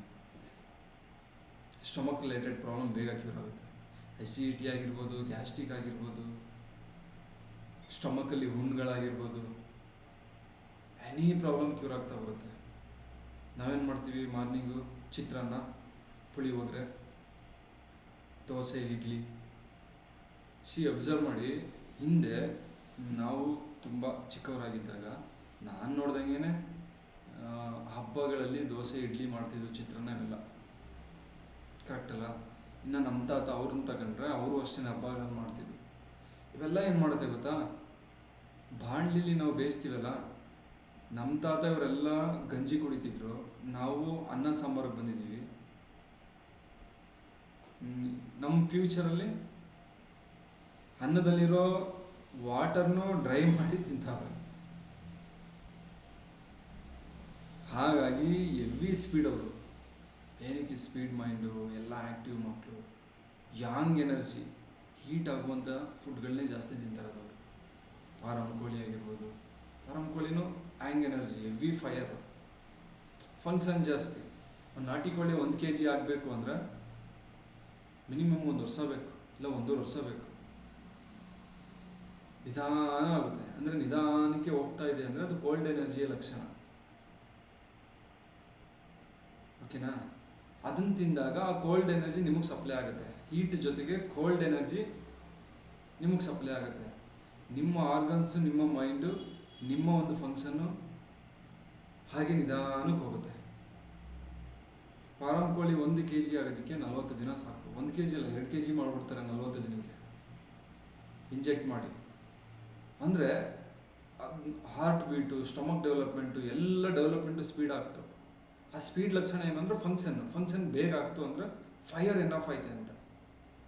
ಅದನ್ನು ತಿಂದಾಗ ನಾವು ಅದೇ ಲಕ್ಷಣ, ಅದೇ ಆ್ಯಟಿಟ್ಯೂಡು, ಅದೇ ಫೈರ್ನೆಸ್ ನಮ್ಮಲ್ಲಿ ಬಿಲ್ಡ್ ಆಗುತ್ತೆ. ಅದಕ್ಕೆ ನಾವು 40-50 ವರ್ಷ ಇದ್ದಾಗ ಪಟ್ ಅಂತ ಹೋಗ್ಬಿಡ್ತೀವಿ. ತಿನ್ನೋದು ಡೈಲಿ ವಾರದಲ್ಲಿ 2 ದಿನ ಫಾರಮ್ ಕೋಳಿ, ಫಾರಮಲ್ಲಿ ಸಾಕಿರೋ ಮೀನು, ಫಾರಮ್ ತರಕಾರಿ, ಹೈಬ್ರಿಡ್ ಫುಡ್ಡು, ಇದೆಲ್ಲ ಹೀಟ್ನ ಜನ್ರೇಟ್ ಮಾಡುತ್ತೆ, ಪೋಷಣೆ ಮಾಡಲ್ಲ. ಇದು ಒಂದೊಂದು ಆಹಾರನೂ ಕೂಡ ಅದ್ರ ಕ್ವಾಲಿಟಿನ ನಮ್ಮ ಜೊತೆ ಶೇರ್ ಮಾಡುತ್ತೆ. ಅದು ಹೆಂಗೆ ಬೆಳೆದಿರುತ್ತೆ ಹಾಗೆ ನಮ್ಮೊಳಗಡೆ ಶೇರ್ ಮಾಡ್ತಾ ಇರುತ್ತೆ.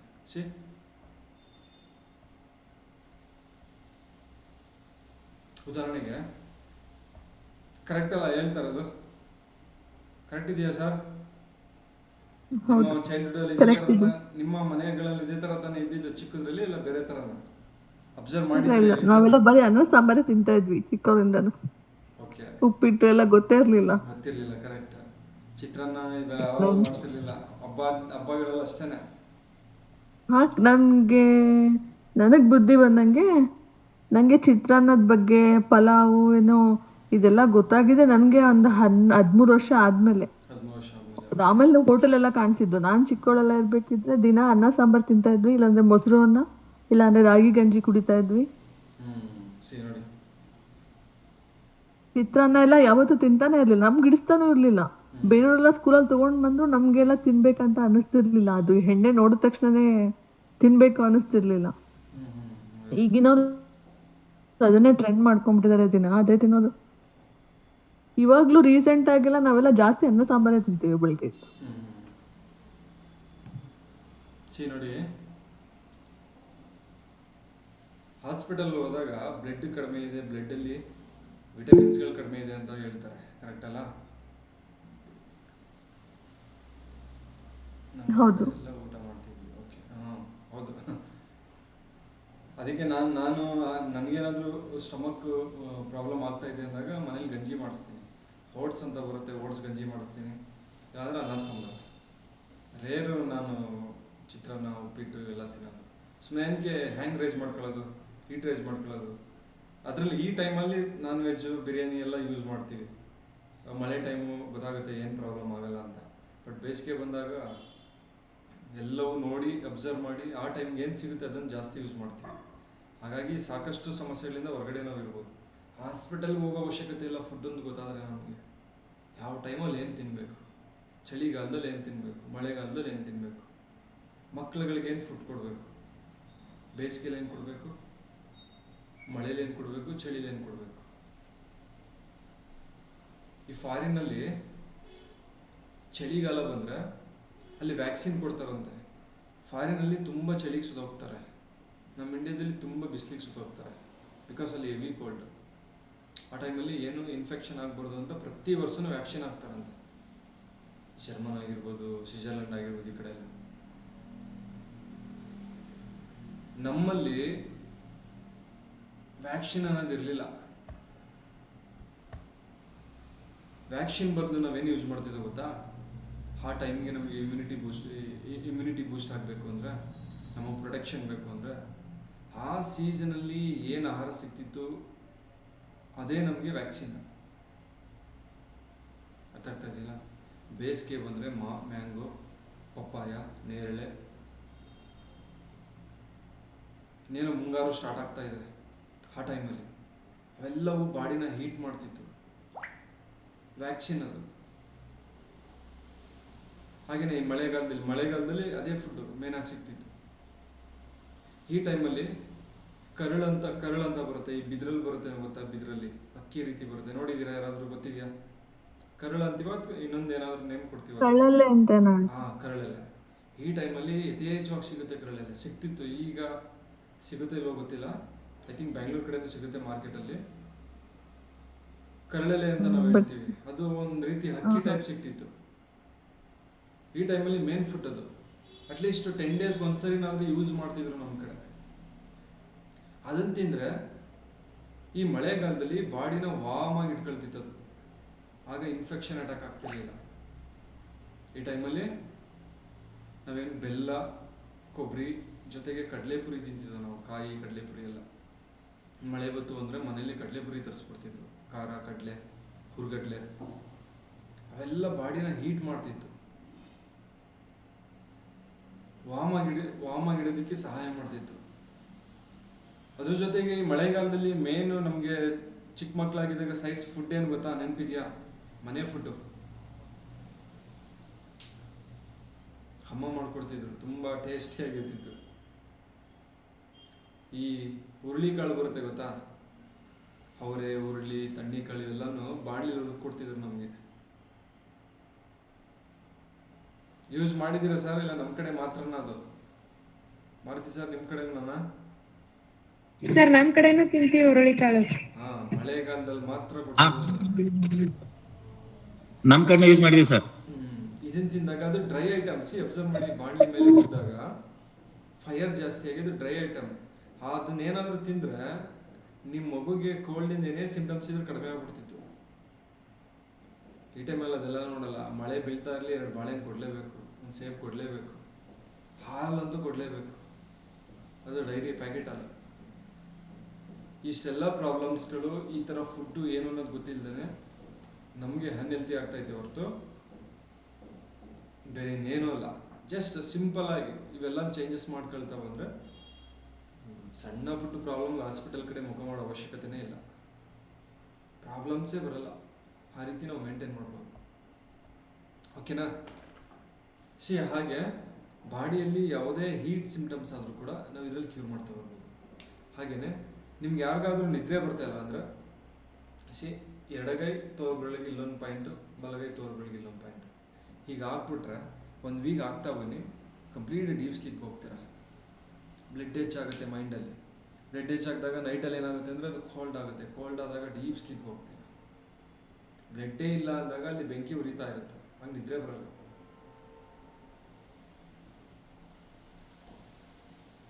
ಓಕೆನಾ? ಎಲ್ಲ ಆರ್ಗನ್ನು ತುಂಬ ಫ್ರೀಕ್ವೆಂಟ್ ಆಗಿ ವರ್ಕ್ ಮಾಡೋದಕ್ಕೆ, ಅಂದರೆ ರಿದಮಿಕ್ ಆಗಿ ವರ್ಕ್ ಮಾಡೋದಕ್ಕೆ ಇದನ್ನು ಯೂಸ್ ಮಾಡ್ತೀವಿ. ಬರ್ನಿಂಗ್ ಸೆನ್ಸೇಷನ್ ಇದು ಯೂಸ್ ಮಾಡ್ತೀವಿ. ಕಾಲು ಕೈಗಳೆಲ್ಲ ಉರಿತಾ ಇದ್ರೆ ಇದನ್ನು ಯೂಸ್ ಮಾಡ್ತೀವಿ. ಎಲ್ಲಾದರೂ ಗಾಯ ಆಗಿ ಉರಿತಾ ಇದ್ರೆ ಬರ್ನಿಂಗ್ ಸೆನ್ಸೇಷನ್ ಎಲ್ಲೇ ಬಂದರೂ ಇದನ್ನು ಯೂಸ್ ಮಾಡ್ತೀವಿ. ಹಾಗೆಯೇ ಏರ್ ಫಾಲ್ಗೂ ಕೂಡ ಯೂಸ್ ಮಾಡ್ತೀವಿ. ಏರ್ ಫಾಲ್ ಆಗೋದೇನಕ್ಕೆ? ಏರ್ ಫಾಲ್ ಆಗೋದು ಬ್ಲಡ್ ಸರ್ಕ್ಯುಲೇಷನ್ ಕಡಿಮೆ ಆಗಿ ಕೂದಲಿಗೆ ಪೋಷಣೆ ಸಿಗಲ್ಲ. ಅದ್ರ ಜೊತೆಗೆ ಬ್ಲಡ್ ಕಡಿಮೆ ಆಗಿ ಹೀಟ್ ಜಾಸ್ತಿ ಆಗಿರುತ್ತೆ, ಆಗ ಏರ್ ಫಾಲ್ ಆಗ್ತಾ ಹೋಗುತ್ತೆ.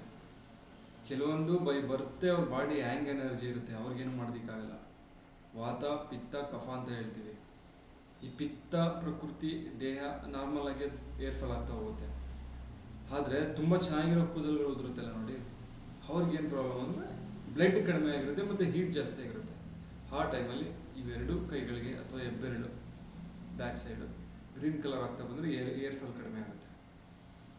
ಮತ್ತು ಥೈರಾಯ್ಡ್ ಏನಾದರೂ ಹೀಟಿಂದ ಆಗಿದ್ರೆ ಅವರು ಕೂಡ ಈ ಥೈರಾಯ್ಡ್ ಜಾಗನ ಪ್ರೆಸ್ ಮಾಡ್ತಾ ಇಲ್ಲಿ ಗ್ರೀನ್ ಹಾಕಿ, ಅಥವಾ ಇಲ್ಲಿ ಸ್ಟಮಕ್ ಗ್ರೀನ್ ಹಾಕ್ತಾ, ಇಲ್ಲಿ ಬ್ಯಾಕ್ ಸೈಡ್ ಕಿಡ್ನಿ ಪಾಯಿಂಟ್ಸ್ಗಳು ಬರುತ್ತೆ, ಇಲ್ಲಿಗೂ ಗ್ರೀನ್ ಹಾಕ್ಬೋದು, ಇಲ್ಲ ಇಲ್ಲಿಗೂ ಗ್ರೀನ್ ಹಾಕ್ಬೋದು. ಹೈಪರ್ ಥೈರಾಯ್ಡ್ ಹೀಟಿಂದ ಬಂದಿರೋದು, ಕಿಡ್ನಿ ಹೀಟಿಂದ, ಕಿಡ್ನಿ ಮತ್ತು ಕೇಟನ್ ಪ್ರೆಸ್ ಮಾಡ್ತಾ ಬಂದರೆ ಅದು ಕೂಡ ಕಡಿಮೆ ಆಗ್ತಾ ಹೋಗುತ್ತೆ. ಹೈಪೋಥೈರಾಯ್ಡ್ಗೆ ನಾನು ಮೊನ್ನೆ ಹೇಳಿದೆ, ಸ್ಕೈ ಬ್ಲೂ ಆಗ್ತಾ ಹೋದರೆ ಕಡಿಮೆ ಆಗುತ್ತೆ.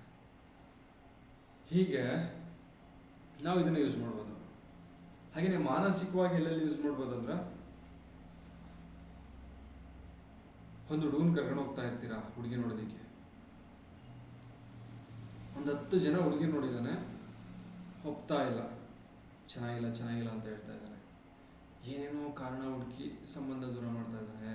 ಮನೆ ಸರಿ ಇಲ್ಲ, ಇದು ದೂರ, ಇದು ಹೈಟ್ ಕಡಿಮೆ, ಈ ರೀತಿ. ಏನಕ್ಕೆ ಗೊತ್ತಾ? ಎಕ್ಸೆಸ್ ಆಫ್ ಫೈರ್ ಅಂತ ನಾನು ಹೇಳಿದೆ ಮೊನ್ನೆ. ತುಂಬ ಹೀಟ್ ಜಾಸ್ತಿ ಆಗೋದು, ತುಂಬ ಐಡಿಯಾಸ್ಗಳು ತಲೆಗೆ ಬರುತ್ತೆ, ಕ್ಯಾಲ್ಕುಲೇಷನ್ ಎಲ್ಲ ಫ್ಯೂಚರ್ ಬಗ್ಗೆ. ಅವರಿಗೆ ಈ ಡಾರ್ಕ್ ಗ್ರೀನ್ ಹಾಕ್ಬಿಡಿ, ಡಾರ್ಕ್ ಗ್ರೀನ್ ಇಲ್ಲಿ ಅಥವಾ ಇಲ್ಲಿ, ಅಥವಾ ನಂಬರ್ 4 ಡಾರ್ಕ್ ಗ್ರೀನಲ್ಲಿ ಹುಡುಗಿ ನೋಡೋಕೆ ಹೋದಾಗ ಹೋಗ್ತಿದ್ದಂಗೆ ಹುಡುಗಿ ಒಪ್ಕೊಳ್ತಾನೆ. ಒಂದು ವಿಷಯ ಇಷ್ಟ ಆದರೂ ಸಹ ಒಪ್ಬಿಡ್ತಾನೆ. ಬಿಕಾಸ್ ಆಫ್ ಪ್ರೀತಿ ಸಂಕೇತ ಇದು ಗ್ರೀನ್, ಬಾಂಡಿಂಗ್ನ ಸಂಕೇತ. ಒಂದು ಸಂಬಂಧನ ಗಟ್ಟಿ ಮಾಡಬೇಕು ಅಂದರೆ, ಸಂಬಂಧ ದೂರ ಆಗಬಾರ್ದು ಅಂದರೆ ಅದು ವಾಮ್ ಆಗಿಟ್ಟು ಬೆಚ್ಚಗಿರಬೇಕು. ತುಂಬ ಗಟ್ಟಿ ಮಾಡಬೇಕು ಅಂದರೆ ನಾವೇನು ಮಾಡ್ತೀವಿ, ಏನಾದ್ರು ವಸ್ತು ಗಟ್ಟಿ ಮಾಡಬೇಕು ಅಂದರೆ ಮಧ್ಯದಲ್ಲಿ ಗಮ್ಮು ಫೆವಿಕ್ವಿಕ್ ಹಾಕ್ತೀವಿ. ಅದೆಲ್ಲವೂ ಕೂಡ ಫ್ಲೂಯಿಡ್ ಅಲ್ಲ, ವಾಟರ್ ಸಂಕೇತ. ಹಾಗೆಯೇ ನಮ್ಮ ಬಾಂಡಿಂಗ್ನ ಗಟ್ಟಿ ಮಾಡಬೇಕು ಅಂದರೆ, ಮನೆಯಲ್ಲಿ ಸಂಬಂಧಗಳನ್ನ ಗಟ್ಟಿ ಮಾಡಬೇಕು ಅಂದರೆ, ಆಫೀಸಲ್ಲಿ ಒಳ್ಳೆ ರಿಲೇಷನ್ಶಿಪ್ ಇರಬೇಕು ಅಂದರೆ ಈ ಕಲರ್ನ ಯೂಸ್ ಮಾಡ್ಬೋದು, ಡಾರ್ಕ್ ಗ್ರೀನ್. ನೀವು ಡಾರ್ಕ್ ಗ್ರೀನ್ ಆಗ್ತಾ ಬಂದರೆ ಬಾಂಡಿಂಗ್ ತುಂಬ ಗಟ್ಟಿಯಾಗುತ್ತೆ. ಹಾಗೆಯೇ ಒಂದು ಬಿಸ್ನೆಸ್ ಮಾಡ್ತಾ ಇದ್ರೆ, ನೀವು ಕಸ್ಟಮರ್ ನಿಮ್ಮನ್ನ ಇಷ್ಟಪಡಬೇಕು, ನಿಮ್ಮ ಅಂಗಡಿಗೆ ಬರಬೇಕು, ಕಸ್ಟಮರ್ ಒಂದು ಬಾಂಡಿಂಗ್ ಬೆಳಿಬೇಕು ಅಂದರೆ ಗ್ರೀನ್ ಕಲರ್ ನೀವು ಯೂಸ್ ಮಾಡ್ಬೋದು. ಆನ್ಲೈನ್ ಕ್ಲಾಸಸ್ಗಳಿಗೆ ನೀವು ಇಷ್ಟಪಡಬೇಕು ಅಂದರೆ ನಾನು ಕೂಡ ಗ್ರೀನ್ ಕಲರ್ ಯೂಸ್ ಮಾಡ್ಬೋದು. ಕ್ಲಾಸಸ್ ಮಾಡಿದ್ದೀನಿ, ಗ್ರೀನ್ ಮತ್ತು 3 ಯೂಸ್ ಮಾಡಿದ್ದೀನಿ. ಈ ಪೋಸ್ಟರ್ ಎಲ್ಲ ಐತೆ ನೋಡಿ, ಸಣ್ಣಕ್ಕೆ ಯೂಸ್ ಮಾಡಿದ್ದೀನಿ. ಓಕೆನಾ? ಹೀಗೆ ಬಾಂಡಿಂಗ್ಗೆ. ಹಾಗೆಯೇ ಮೈಂಡಲ್ಲಿ ಏನಾದರೂ ಸ್ಟ್ರಕ್ ಆಗಿದ್ರೆ, ಥಾಟ್ಸ್ಗಳು ಬರ್ತಾ ತುಂಬ ಐಡಿಯಾಸ್ ಇದ್ದರೆ ಯಾವುದು ಬರ್ತಾನೆ ಇಲ್ಲ ಅಂದರೆ ಒಂಥರ ಸ್ಟ್ರಕ್ ಆಗಿಬಿಟ್ಟಿದೆಯಪ್ಪ, ನನಗೆಲ್ಲ ಗೊತ್ತು ಆದರೂ ಏನು ಮಾಡೋದಕ್ಕೆ ಆಗ್ತಾಯಿಲ್ಲ, ಆ ರೀತಿ ಫೀಲ್ ಇದ್ದರೆ, ಸ್ಟ್ರಕ್ ಆಗಿದ್ರೆ, ಮಾತುಗಳು ಸ್ಟ್ರಕ್ ಆಗಿದ್ರೆ, ಬಿಟ್ಟು ಬಿಟ್ಟು ಬರ್ತಾ ಇದೆ, ಸ್ಟ್ರಕ್ ಆಗಿದೆ ಅಂದರೆ, ಅದು ಫ್ಲೋ ಆಗಬೇಕು ಅಂದರೆ, ಫ್ಲೋ ಆಗೋದು ಈ ವಾಟರ್ನ ಲಕ್ಷಣ. ಆ ಟೈಮಲ್ಲಿ ನೀವು ಗ್ರೀನ್ ಕಲರ್ ಆಗ್ತಾ ಬಂದರೆ ಥಾಟ್ಸ್ಗಳು ಫ್ಲೋ ಆಗುತ್ತೆ, ಫ್ರೀ ಆಗ್ತೀರ, ಮೈಂಡ್ ಫ್ಲೋ ಆಗುತ್ತೆ, ಬಿಸ್ನೆಸ್ ಫ್ಲೋ ಆಗಿ ನಡೆಯುತ್ತೆ. ವರ್ಕ್ ಫ್ಲೋ ಆಗಬೇಕು ಅಂದರೆ ಎಲ್ಲೂ ಸ್ಟಾಪ್ ಇದ್ದಾನೆ, ಆ ಟೈಮಲ್ಲಿ ನಾವು ಗ್ರೀನ್ ಆಗ್ತೀವಿ.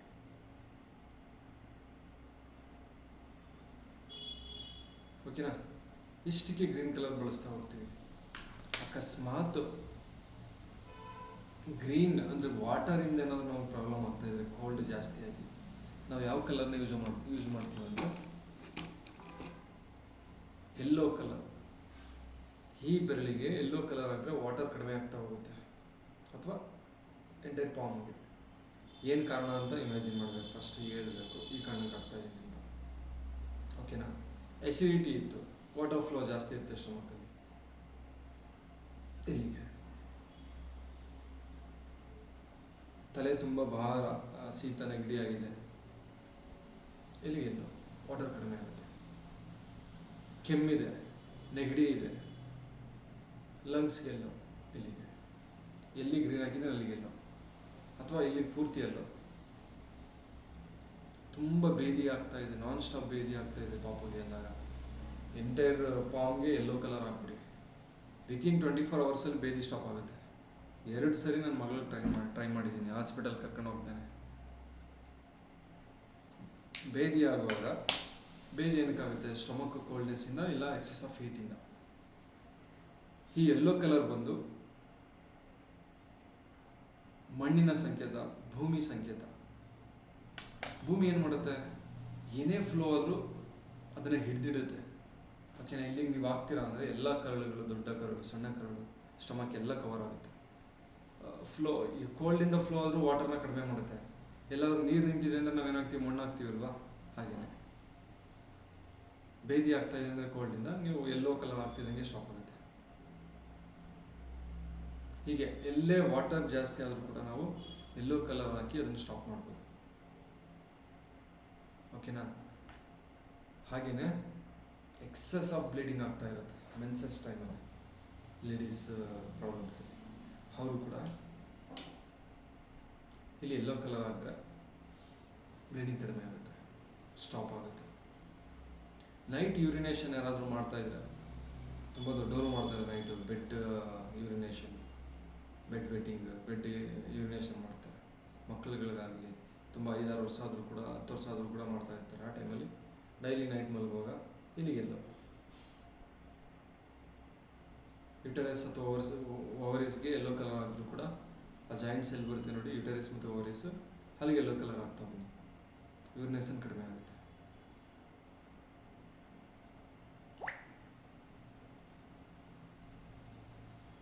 ಹೀಗೇನೆ ವಾಟರ್ನ ಜಾಸ್ತಿ ಮಾಡೋದಕ್ಕೆ ಗ್ರೀನು, ಕಡಿಮೆ ಮಾಡೋದಕ್ಕೆ ಎಲ್ಲೋ.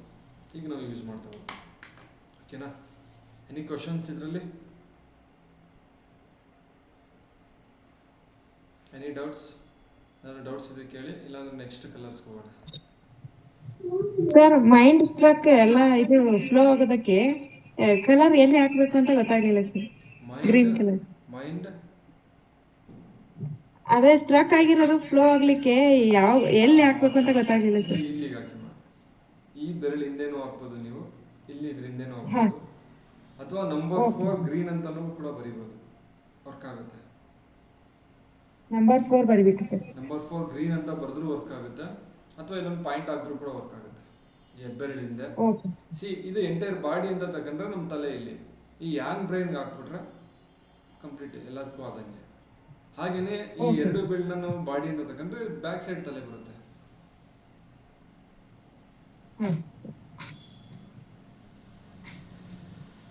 Thank you sir. ಓಕೆ, ಮತ್ತೇನಾದರೂ ಕ್ವಶನ್ಸ್ ಇದೆಯಾ? ಇದು ನೀವು ಬಾಡಿ ಹೀಟ್ ಆದ್ರೆ ಸಿಂಪ್ಟಮ್ಸ್ ಬಗ್ಗೆ ಹೇಳಿದ್ರಲ್ಲ, ಇನ್ಫ್ಲಮೇಷನ್ ಉರಿಯುತ್ತೆ ಅಂತ. ಆ, ಇವು ಥ್ರೋಟ್ ಇನ್ಫೆಕ್ಷನ್, ನೋಸ್ ಎಲ್ಲ ಬ್ಲಾಕ್ ಆಗಿ ವಾಯ್ಸ್ ಚೇಂಜ್ ಆಗುತ್ತಲ್ಲ, ಅದು ಕೂಡ ಹೀಟ್ ಇಂಡಿಕೇಟ್ ಮಾಡುತ್ತಾ ಬಾಡಿಯಲ್ಲಿ ಹೀಟ್ ಜಾಸ್ತಿ ಆಗಿದೆ ಅಂತ? ನೋಡ್ಬೇಕು ಮೇಡಮ್, ಒಂದ್ಸರಿ ನಾಲಿಗೆ ನೋಡ್ಬೇಕು, ನಾವು ಒಂದ್ಸರಿ ನಾಡಿ ನೋಡ್ತೀವಿ, ನೈಟ್ ನಿದ್ರೆ ಮಾಡ್ತಾವ್ರೋ ಇಲ್ವೋ ಅಂತ ಕೇಳ್ತೀವಿ. ಕಫ ಬರ್ತಾ ಇತ್ತಾ ನೋಡ್ಬೇಕು ಫಸ್ಟ್. ಕಫದಲ್ಲಿ ಯೆಲ್ಲೋ ಕಲರ್ ಇದೆಯಾ ವೈಟ್ ಕಲರ್ ಇದೆಯಾ ನೋಡಬೇಕು.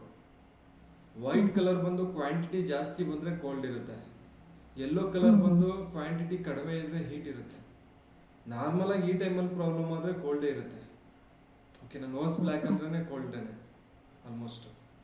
ವಾಯ್ಸ್ ಚೇಂಜ್ ಆಗೋದು. ನನ್ನ ಮಗಳಿಗೆ ನೋಸ್ ಬ್ಲಾಕ್ ಆಯ್ತು. ಅವತ್ ಬೆಳಿಗ್ಗೆ ಜ್ವರನೂ ಬಂತು, 100 ಇತ್ತು. ಬೆಳಿಗ್ಗೆ ಮತ್ತೆ ಸಂಜೆ ಪ್ಯಾರಾಸಿಟಮಾಲ್ ಕೊಟ್ಟೆ, ಸರಿ ಹೋದ್ಲು. ನಿನ್ನೆ ಸ್ಯಾಟರ್ಡೆ ಸ್ಯಾಟರ್ಡೆ ಚೆನ್ನಾಗಿದ್ಲು, ನೆನ್ನೆ ಫುಲ್ಲು.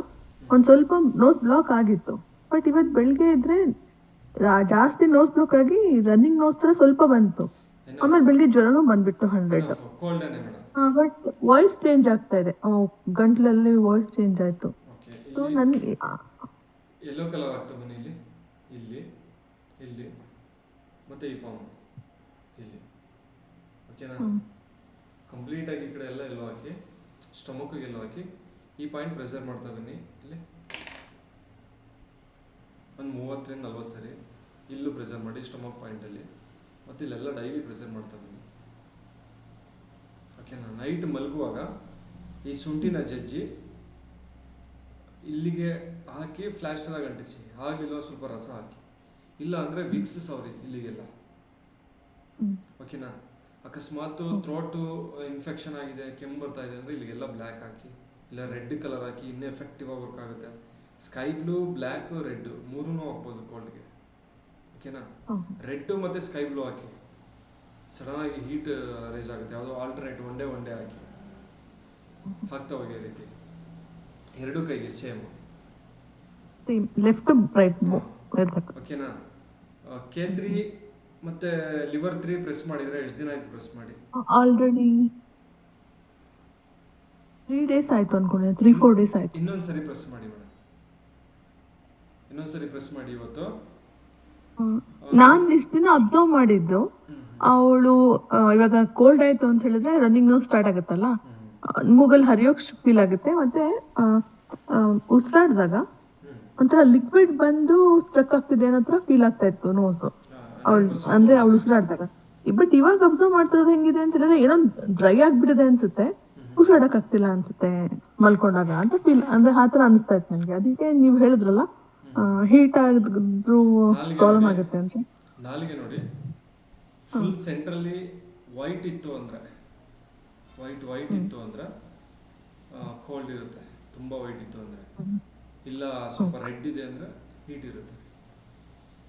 ಪಾಮ್ ಮುಟ್ಟು ನೋಡಿ, ಕಾಲು ಮತ್ತು ಕೈದು ಕೋಲ್ಡ್ ಇದ್ರೆ ಬಾಡಿ ಕೋಲ್ಡ್ ಇರುತ್ತೆ, ಹೀಟ್ ಇದ್ರೆ ಇಲ್ಲ ಬಾಡಿ ಹೀಟ್ ಇರುತ್ತೆ. ಇಲ್ಲ, ಒಂದ್ 2 days ನಾನು ಅಬ್ಸರ್ವ್ ಮಾಡಿದ್ರೆ ಅವಳ ಕೈಯೆಲ್ಲ ಮುಟ್ಟಿದ್ರೆ ಬಿಸಿ ಬಿಸಿ ಆಗ್ತಾ ಇತ್ತು ನನ್ಗೆ, ಕೈಗಳು ಎಸ್ಪೆಷಲಿ ಮುಟ್ಟಿದ್ರೆ ತುಂಬಾ ಬಿಸಿ ಆಗ್ತಾ ಇತ್ತು. ನೋಡೋಣ, ಆ ಥರ ಏನಾದ್ರು ಡೌಟ್ ಇತ್ತು ಅಂದರೆ ನೀವು ಡಾರ್ಕ್ ಗ್ರೀನ್ ಯೂಸ್ ಮಾಡ್ಬೋದು. ಹೀಟಿನ ಸಿಂಪ್ಟಮ್ಸ್ ಬರ್ತಾ ಇದೆ ಅಂದರೆ ಸೈಲಿಗೆ ಡಾರ್ಕ್ ಗ್ರೀನ್ ಆಗ್ತಾ ಬನ್ನಿ. 2 ಕೈಗೂ ಹಾಕೋದಲ್ಲ ನೀವು ಹೇಳಿದ್ದೀವಿ. ಒಂದು ಮೋಸಂಬಿ ಜ್ಯೂಸ್ ಕುಡಿದ್ರು ಕೂಡ ಬಾಡಿ ಕೋಲ್ಡ್ ಆಗಿಬಿಡುತ್ತೆ. ಓಕೆನಾ? ಬಾಡಿ ಏನಾದ್ರು ಹೀಟ್ ಇತ್ತು ಅಂದರೆ ಹೀಟಿಂದ ಜ್ವರ ಬಂತು ಅಂದರೆ ವಿತ್ ಮೈಕೈ ನೋವು ಇರುತ್ತೆ. ಹೀಟಿಂದ ಜ್ವರ ಬಂದರೆ ಮೈಕೈ ನೋವು, ಟೆಂಪ್ರೇಚರ್ ಬಂದು 100 ಮೇಲೆ ಇರುತ್ತೆ ಹೀಟಿಂದ ಬಂದರೆ. ಕೋಲ್ಡಿಂದ ಬಂದರೆ 100 ಒಳಗಡೆ ಇರುತ್ತೆ, ಲೈಟ್ ಜ್ವರ ಇರುತ್ತೆ, ಜ್ವರ ಬಿಟ್ಟು ಬರ್ತಾ ಇರುತ್ತೆ. ನೈಟ್ ಟೈಮ್ ಜ್ವರ ಜಾಸ್ತಿ ಆಗುತ್ತೆ ಕೋಲ್ಡಿಂದ ಆದರೆ. ಇವತ್ತಿರುತ್ತೆ, ನಾಡ್ದು ಬರುತ್ತೆ ಜ್ವರ. ಮಂತ್ಲಿ ಬರ್ತಾ ಇರುತ್ತೆ ಜ್ವರ. ಇವನಿಗೆ ತಿಂಗಳು ಜ್ವರ ಬರ್ತಾನೆ, ಮಂತ್ಲಿ ಬರ್ತಾನೆ ಇರುತ್ತೆ. ಕಿಡ್ನಿ ಮತ್ತೆ ಸ್ಟಮಕ್ ಅಲ್ಲಿ ಕಂಪ್ಲೀಟ್ ಕೋಲ್ಡ್ ಆಗಿರುತ್ತೆ. ಇದನ್ನ ಯೂರಿನ್ ಎಲ್ಲ ಚೆಕ್ ಮಾಡಿಸ್ತಾರೆ ಡಾಕ್ಟರ್ಸ್ ಹತ್ರ ಹೋದ್ರೆ, ಇನ್ಫೆಕ್ಷನ್ ಆಗಿರುತ್ತೆ ಅಂತ ಹೇಳ್ತಾರೆ. ಎಸ್ಪೆಷಲಿ ಇದು ಕಿಡ್ನಿ ಮತ್ತು ಸ್ಟಮಕ್ ಕಂಪ್ಲೀಟ್ ಕೋಲ್ಡ್ ಆಗಿರುತ್ತೆ, ಲಂಗ್ಸು ಕೂಡ ಕೋಲ್ಡ್ ಆಗಿರುತ್ತೆ. ಅಂದರೆ ಕೋಲ್ಡ್ ಎನರ್ಜಿ ತುಂಬ ಅಕ್ಯುಮುಲೇಷನ್ ಆಗಿರುತ್ತೆ. ಹಾಗಾಗಿ ಇವ್ರಿಗೆ ನೈಟ್ ಜ್ವರ ಬರೋದು, ಡೇ ಬರೋಲ್ಲ ನೈಟ್ ಜ್ವರ ಬರೋದು, ಮಂತ್ಲಿ ಜ್ವರ ಬರೋದು, ಟ್ರೀಟ್ಮೆಂಟ್ ತಗೊಂಡ್ರು ಜ್ವರ ಬರೋದು, ಈ ಪ್ರಾಬ್ಲಮ್ ಆಗುತ್ತೆ. ಹೀಟಿಂದ ಜ್ವರ ಬಂದರೆ ಈ ಥರ ಯಾವುದಿರಲ್ಲ, ಮೈಕೈ ನೋವಿರುತ್ತೆ. ಒಂದ್ಸರಿ ಇಂಜೆಕ್ಷನ್ ಟ್ರೀಟ್ಮೆಂಟ್ ತಗೊಂಡ್ರೆ ಹೋಗ್ಬಿಡುತ್ತೆ ಅದು. ಅದಕ್ಕೆ ಮಕ್ಕಳನ್ನ ತುಂಬ ಅಬ್ಸರ್ವ್ ಮಾಡ್ತಾ ಇರಬೇಕು. ನಮ್ಮ ಇವತ್ತು ಹೊರಗಡೆ ಫ್ರೆಂಡ್ ಮನೆಗೆ ಹೋಗಿದ್ದು ಬರ್ಡೇಗೆ. ಒಂದು ಪ್ಲೇಟ್ ಕೇಕ್ ತಿಂದ್ಲು ಮಗಳು, ಐಸ್ ಕ್ರೀಮ್ ಒಂದು ಅರ್ಧ ಐಸ್ ಕ್ರೀಮ್ ತಿಂದ್ಲು, ಕೊಡ್ತಿರ್ಲಿಲ್ಲ, ಕಷ್ಟಪಡ್ತಿದ್ಲು ಗಲಾಟೆ ಮಾಡಿ. ಮನೆಗೆ ಬರ್ತಿದ್ದಂಗೆ K3 ಪ್ರೆಸ್ ಮಾಡಿದೆ, ಲಿವರ್ 3 ಮೊನ್ನೆ ಮಾಡಿದೆ, K3 ಪ್ರೆಸ್ ಮಾಡಿ ಕಂಪ್ಲೀಟ್ ಎಲ್ಲ ಕೈಗೂ ರೆಡ್ ಕಲರ್ ಹಾಕಿದ್ದೀನಿ. ಜೊತೆಗೆ ಮಳೆ ಬೇರೆ ಬಂತು. ಹಿಂಗೆ ಒಂದು ಏನ್ ತಿಂದವ್ರೆ ಅಂದ್ರೆ ಅಬ್ಸರ್ವ್ ಮಾಡಬೇಕು. ಅಂದ್ರೆ ಈಗ ಪಾಪುಗೆ ಆಗ್ತಾ ಇದೆ ಅಂದ್ರೆ ಐ ಥಿಂಕ್ ತುಂಬಾ ದಿನಗಳಿಂದ ಕೋಲ್ಡ್ ಇತ್ತು ಅನ್ಸುತ್ತೆ. ನೀವು ಆಗ್ತಾ ಬನ್ನಿ, ಕಡಿಮೆ ಆಗುತ್ತೆ, ಇನ್ ಫ್ಯೂಚರ್ ಬರಲ್ಲ. K3 ಲಿವರ್ 3 ಎನಫ್ ಎಕ್ಸಲೆಂಟ್ ಆಗಿ ವರ್ಕ್ ಆಗುತ್ತೆ ಮಕ್ಕಳಿಗೆ. ಕಲರು K3 ಲಿವರ್ 3 ಇನ್ನ ಆಗಿಲ್ಲ ಅಂದ್ರೆ ನಾಳೆ ನಾಡ್ದು ನನಗೆ ಒಂದು ಕಾಲ್ ಮಾಡಿ, ನಾನು ಒಂದು 1 ಸೀಡ್ ಪಾಯಿಂಟ್ ಕೊಡ್ತೀನಿ ಮೆಂತೆ ಕಾಳದು. ಅದಾಕಿ ಕಂಪ್ಲೀಟ್ ಬಂದಾಗ್ಬಿಡುತ್ತೆ. ಒಂದ್ಸರಿ ಆಗ್ತಿದಂಗೆ ಬ್ಲಡ್ ಎಲ್ಲ ಕಡಿಮೆ ಆಗ್ಬಿಡುತ್ತೆ ಕೋಲ್ಡ್. ನೋಡಿ ಅಬ್ಸರ್ವ್ ಮಾಡಿ, ಇಲ್ಲ ನಾಳೆ ನನಗೆ ಕಾಲ್ ಮಾಡಿ, ನಾಳೆ ನಾಡ್ದು 2 ದಿನ ಅಬ್ಸರ್ವ್ ಮಾಡಿ. ಇನ್ನೊಂದ್ಸರಿ K3 ಮತ್ತೆ ಲಿವರ್ 3 ಪ್ರೆಸ್ ಮಾಡಿ. ಸ್ವಲ್ಪ ಹೀಟ್ ಐಟಮ್ ಅಂದ್ರೆ ಒಂದು 4 ಡೇಸ್ ಆಗಿದ್ರೆ ಪ್ರೆಸ್ ಮಾಡ್ಬೋದು, ಏನು ತೊಂದರೆ ಇಲ್ಲ. K3 ಲಿವರ್ 3 ಗ್ಯಾಪ್ ಹಂಗೆ ಇದೆ, ಕಡಿಮೆ ಆಗ್ತಾ ಅಂದ್ರೆ ಪ್ರೆಸ್ ಮಾಡಿ. ರಿಲೀಫ್ ಆಗ್ತಾ ಐತೆ, ಏನ್ ತೊಂದರೆ ಇಲ್ಲ ಅಂದ್ರೆ ವೀಕ್ಲಿ 1 ಟೈಮ್ ಸಾಕು, ಇಲ್ಲ 10 ಡೇಸ್ 1 ಟೈಮ್ ಸಾಕು. ಪದೇ ಪದೇ ಪ್ರೆಸ್ ಮಾಡಿ. ಓಕೆ, ಅದು ವರ್ಕ್ ಆಗೋದಕ್ಕೇನೆ ಅಕ್ಯುಪಂಕ್ಚರ್ ಕೆಲವೊಂದು ಟೈಮು ಒಂದು 3 ದಿನ ತಗೊಳುತ್ತೆ, 2 ರಿಂದ 3 ದಿನ ರಿಸಲ್ಟ್ ಬರೋದಕ್ಕೆ. ಯಾಕೆಂದ್ರೆ ಅದು ಕೇಳುತ್ತೆ, ಪ್ರೆಸ್ ಮಾಡ್ತಾ ಇದೆಯಾ, ಸ್ವಲ್ಪ ವೆಯ್ಟ್ ಮಾಡಿ, ನಾನು ವರ್ಕ್ ಮಾಡ್ತೀನಿ, ನನಗೂ ಟೈಮ್ ಬೇಕು ಅಂತ. ಅಟ್ಲೀಸ್ಟ್ ವೆಯ್ಟ್ ಮಾಡಬೇಕು. ಹಾಗಾಗಿ ಒಂದು ಪಾಯಿಂಟ್ ಕೊಟ್ಟರೆ ನಾವು 10 ಡೇಸ್ ಆದ್ಮೇಲೆ ಹೇಳಿ ಅಂತ ಹೇಳ್ತೀವಿ ಯಾರಿಗಾದ್ರೂ. ಅದಕ್ಕೆ ಎಲ್ಲ ಇಂಗ್ಲಿಷ್ ಮೆಡಿಸಿನ್ ತರ ಇನ್ಸ್ಟೆಂಟ್ ರಿಲೀಫ್ ಸಿಗೋದಿಲ್ಲ. ರಿಲೀಫ್ ಸಿಗಬೇಕು ಅಂದ್ರೆ ಇಂಗ್ಲಿಷ್ ಮೆಡಿಸಿನ್ ಸೂಪರ್. ಕ್ಯೂರ್ ಸಿಗಬೇಕು ಅಂದ್ರೆ alternate healing therapy. Just relief ಸಿಗೋದು ಅಷ್ಟೇ, ಆ ಮೊಮೆಂಟ್ ಅಲ್ಲಿ ಕ್ಯೂರ್ ಆಗೋದಿಲ್ಲ. ಕ್ಯೂರ್ ಆಗಲ್ಲ. ತುಂಬಾ ಸಿವಿಯರ್ ಇತ್ತು ಅಂದ್ರೆ ರಿಲೀಫ್ಗೆ ಮೆಡಿಸಿನ್ ತಗೊಳ್ಳಿ, ಇಲ್ಲ ಓಕೆ ಮ್ಯಾನೇಜಬಲ್ ಅಂದ್ರೆ ಕ್ಯೂರ್ನೇ ಮಾಡೋಣ ಕಂಪ್ಲೀಟ್ ಆಗಿ. ಹೌದು. Okay, next. Okay, thank you sir. Wheezing ಪ್ರಾಬ್ಲಮ್ಗೆ ಎಲ್ಲಿ ಹಾಕ್ಬೇಕು ಅಂತ ಗೊತ್ತಾಗಲಿಲ್ಲ ಕಲರ್. ಮೇಡಮ್, ವೀಸಿಂಗ್ ಹೀಟ್ ಇದೆಯಾ, ಕೋಲ್ಡ್ ಇದೆಯಾ? ಕೋಲ್ಡ್ ಈಗ ಹೀಟ್ ಈಗ ಯಾವ ಟೈಮಲ್ಲಿ? ಬೇಸಿಗೆ ಟೈಮಲ್ಲಿ? ಇಲ್ಲ ಸರ್, ಕಾಮನ್ ಆಗಿ ಕೇಳಿ ಸರ್ ನಾನು. ಹೀಟ್ ಇದ್ರೆ ಗ್ರೀನ್ ಆಗಿ ಇಲ್ಲಿಗೆ ನೀವು. ಅದಕ್ಕೆ ನಾನು ಫೋಟೋ ಕಳಿಸಿದ್ದೀನಿ. ಫೋಟೋದಲ್ಲಿ ಒಂದ್ ಬೆರಳಲ್ಲಿ ಬಾಡಿ ಬರುತ್ತೆ ನೋಡಿ, ಅದರಲ್ಲಿ ಲಂಗ್ಸ್ ಈ ಜಾಗದಲ್ಲಿ. ಇದರಲ್ಲಿ ಸ್ಕ್ರೀನ್ ಶೇರ್ ಮಾಡೋದಕ್ಕಾಗಲ್ಲ, ಗೊತ್ತಾಯ್ತು ಸರ್. ಹಾಗಾಗಿ ನನಗೆ ಇದ್ರಲ್ಲಿ ತೋರಿಸೋದಕ್ಕೆ ಆಗ್ತಾ ಇಲ್ಲ, ಅಂದ್ರೆ ನಾನು ತೋರಿಸ್ತಿದ್ದೆ. ಇಲ್ಲಿ ಬರುತ್ತೆ ಲಂಗ್ಸ್, ಜಸ್ಟ್ ಇಲ್ಲಿ ಆಗ್ತಾ ಬರುತ್ತೆ. Okay sir.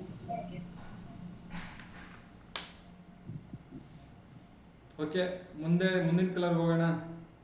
ಕ್ವಶನ್ಸ್ ಇದೆಯಾ ಯಾರ್ದಾದ್ರು?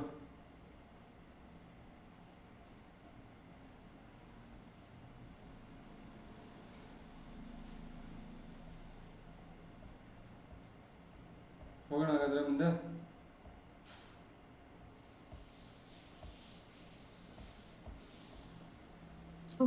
Raghu sir. Okay sir. Okay,